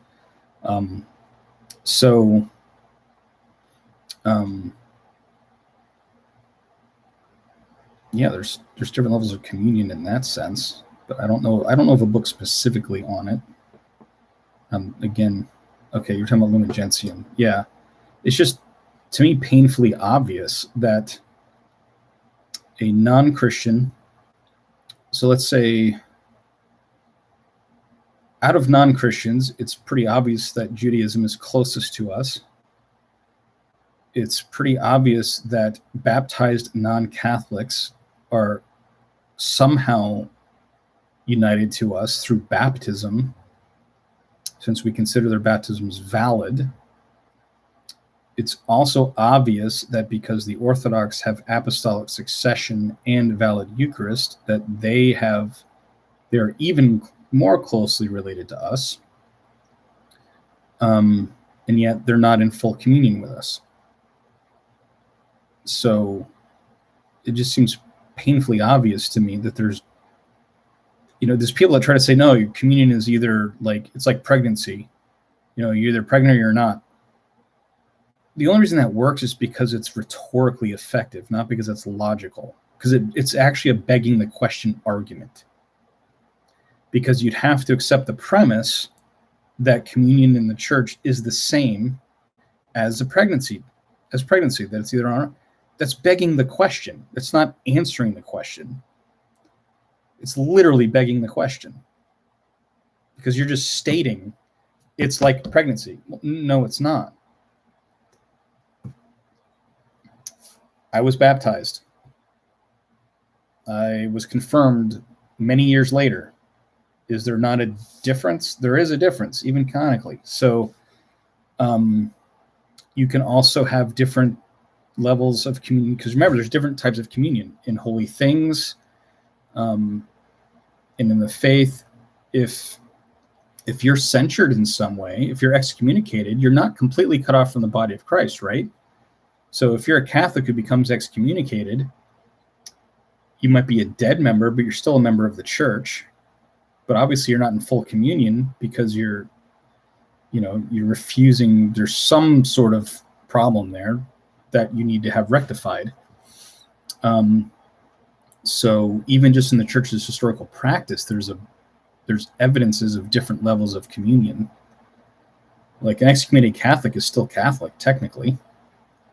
But, and then if they have the censure lifted, then that helps heal that. Now, but even then, you could have someone's excommunication lifted, but they're still not in full communion, as happened with the Eastern Orthodox. So it just seems painfully obvious, and I don't quite understand why people think it's an argument against what Lumen Gentium says. It just seems painfully obvious that it's just a reality. There's different degrees of union with Christ. There's different degrees of union with God in the spiritual life. So I don't really understand what the hullabaloo is about being different levels of communion.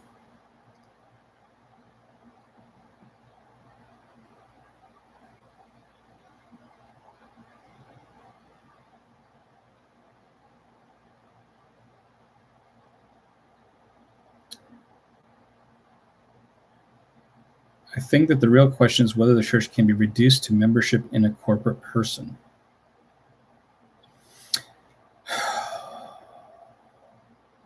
It's certainly an important aspect of it.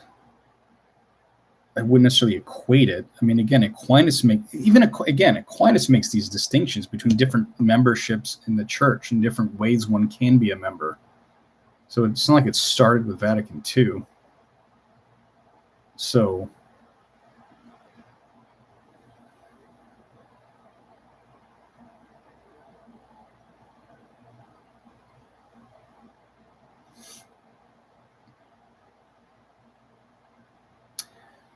all right, your sister-in-law was not baptized when she married my brother and had no intention of getting baptized, but she believed she was a Christian. Well, that's interesting, since Jesus says get baptized and commanded the apostles to do so. Why would you not? So I wonder what she means by Christian. Why do you keep using that word? I do not think it means what you think it means. And we do, on a technical level, you're Christian if you're baptized. technically speaking, from a legal, juridical perspective. But, obviously that can be more meanings to that, but I don't know why a Christian would not want to be baptized. Or someone who claims to be a Christian would not want to be baptized. It's strange.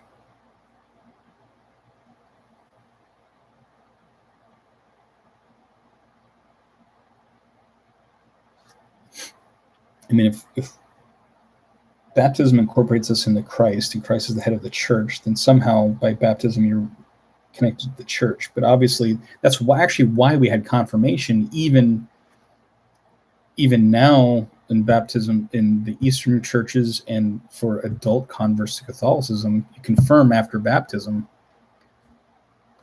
because it's connected with the bishop, which is talking about the union between you and the local church, and through him with the universal church.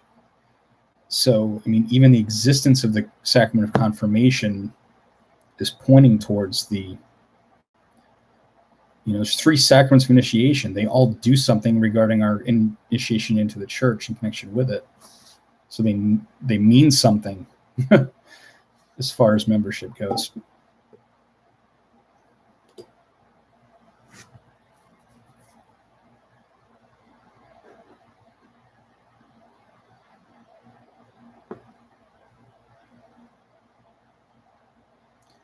All right, well, we're going on 2.5 hours, and I probably need to get going here soon.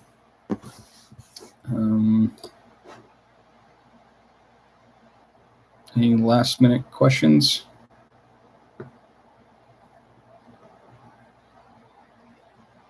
Yeah, Naomi, I think, and again, the baptism thing, I think, makes it clear. How can you argue that it's either like praying and say yes or no, when we know that people are validly baptized outside of the church? It doesn't make any sense. You can't say there's no communion, and you can't say there's full communion. So there's partial communion. Like, why is this? It just drives me nuts when people try to just use pregnancy as an example and declare that that's it's begging the question. It's not an argument. It's just a statement they're making that's wrong. Favorite ice cream flavor? Ooh. I'm notoriously bad at making decisions about flavors. Like chocolate and vanilla, for instance, I couldn't tell you. Probably tend towards mint chocolate chip. But I'm a guy that would go for swirl just because I didn't want to choose one or the other.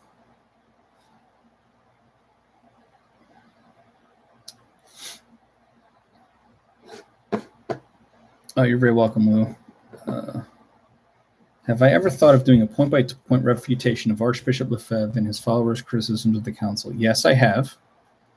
Now, obviously, I did a long video with my buddy Chris Plants, who was in the chat earlier, dealing with some of the points that people raise.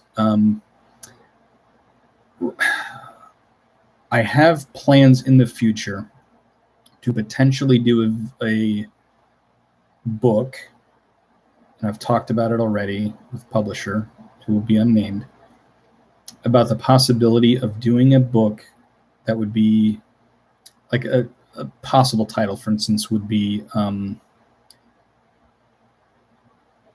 wait, what was the title I thought of?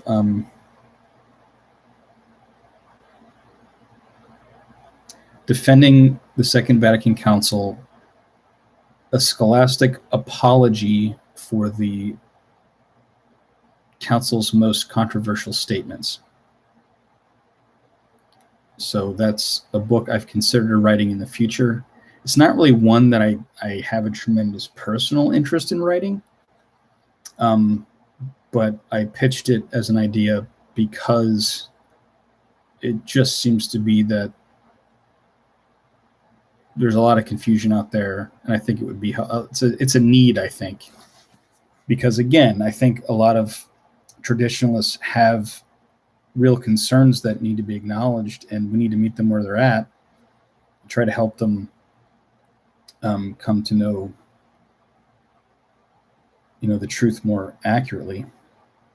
It is, and it would probably be at least a couple years before anything like that could come out. I've got to write my other book first. I've got a lot of courses to do and stuff as well, but I thought about doing it, but I need to have time to be able to research all of that and literally like create a list of those questions. And so I'm thinking about doing it where it would actually be, this is actually kind of ironic. I thought about doing it in like the scholastic style of like the Summa, where you have the question, and you've got like the objections, and then the response, and I answer that, and then the response to the objections. And what's funny is, it dawned on me that even so-called traditionalists who want nothing but scholastic theology, even they don't write scholastic in that method anymore. Which was funny, just because that was one of the things that people were concerned with, was that, well, theology needs to be more accessible. And but so what I might end up doing is, like, I thought about doing, like, at the beginning of every chapter, I would do that layout in outline, but then also have like a more narrative prose form discussing those points. So I might outline it in that scholastic way, but then do some more readable version as well. So we'll see. It's something that I think would be valuable. It would definitely be a labor of love for all my brothers and sisters in Christ who need it, but not something I would look forward to writing. Yeah, absolutely, Joseph. That would be the purpose, would be to find the best arguments in the scholastic way.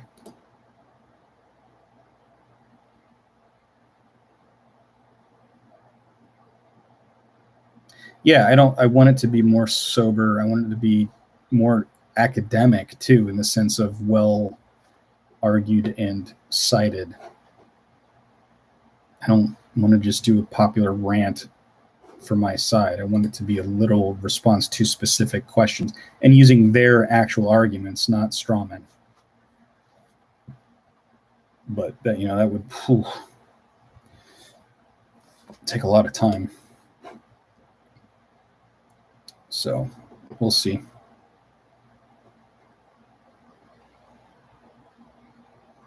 All right.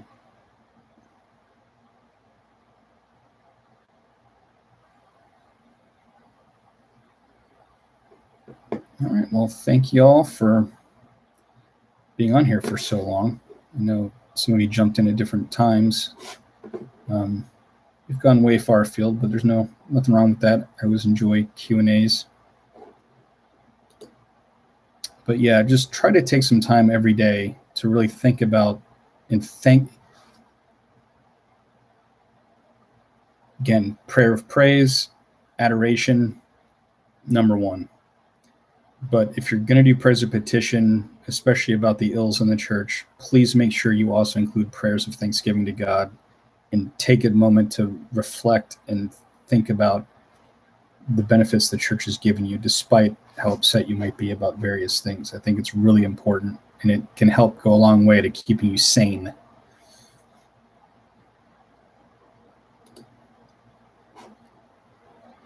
Yeah, I mean, obviously that a wrecking ball, that would be part of it, but I'll probably draw from other people as well, since they're more contemporary. So it would include that, but then probably other sources as well.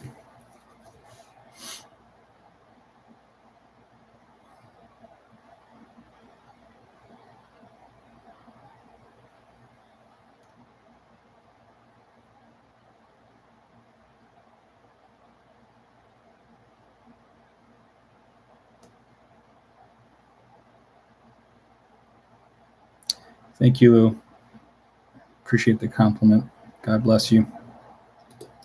Yeah, it's going to be a long time before I even start a project like that. So it'll be a while before I make decisions on that. So many other things to work on.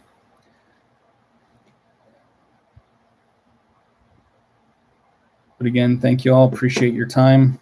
Didn't mean to go so long, but hope it was helpful. God bless you all and keep the faith.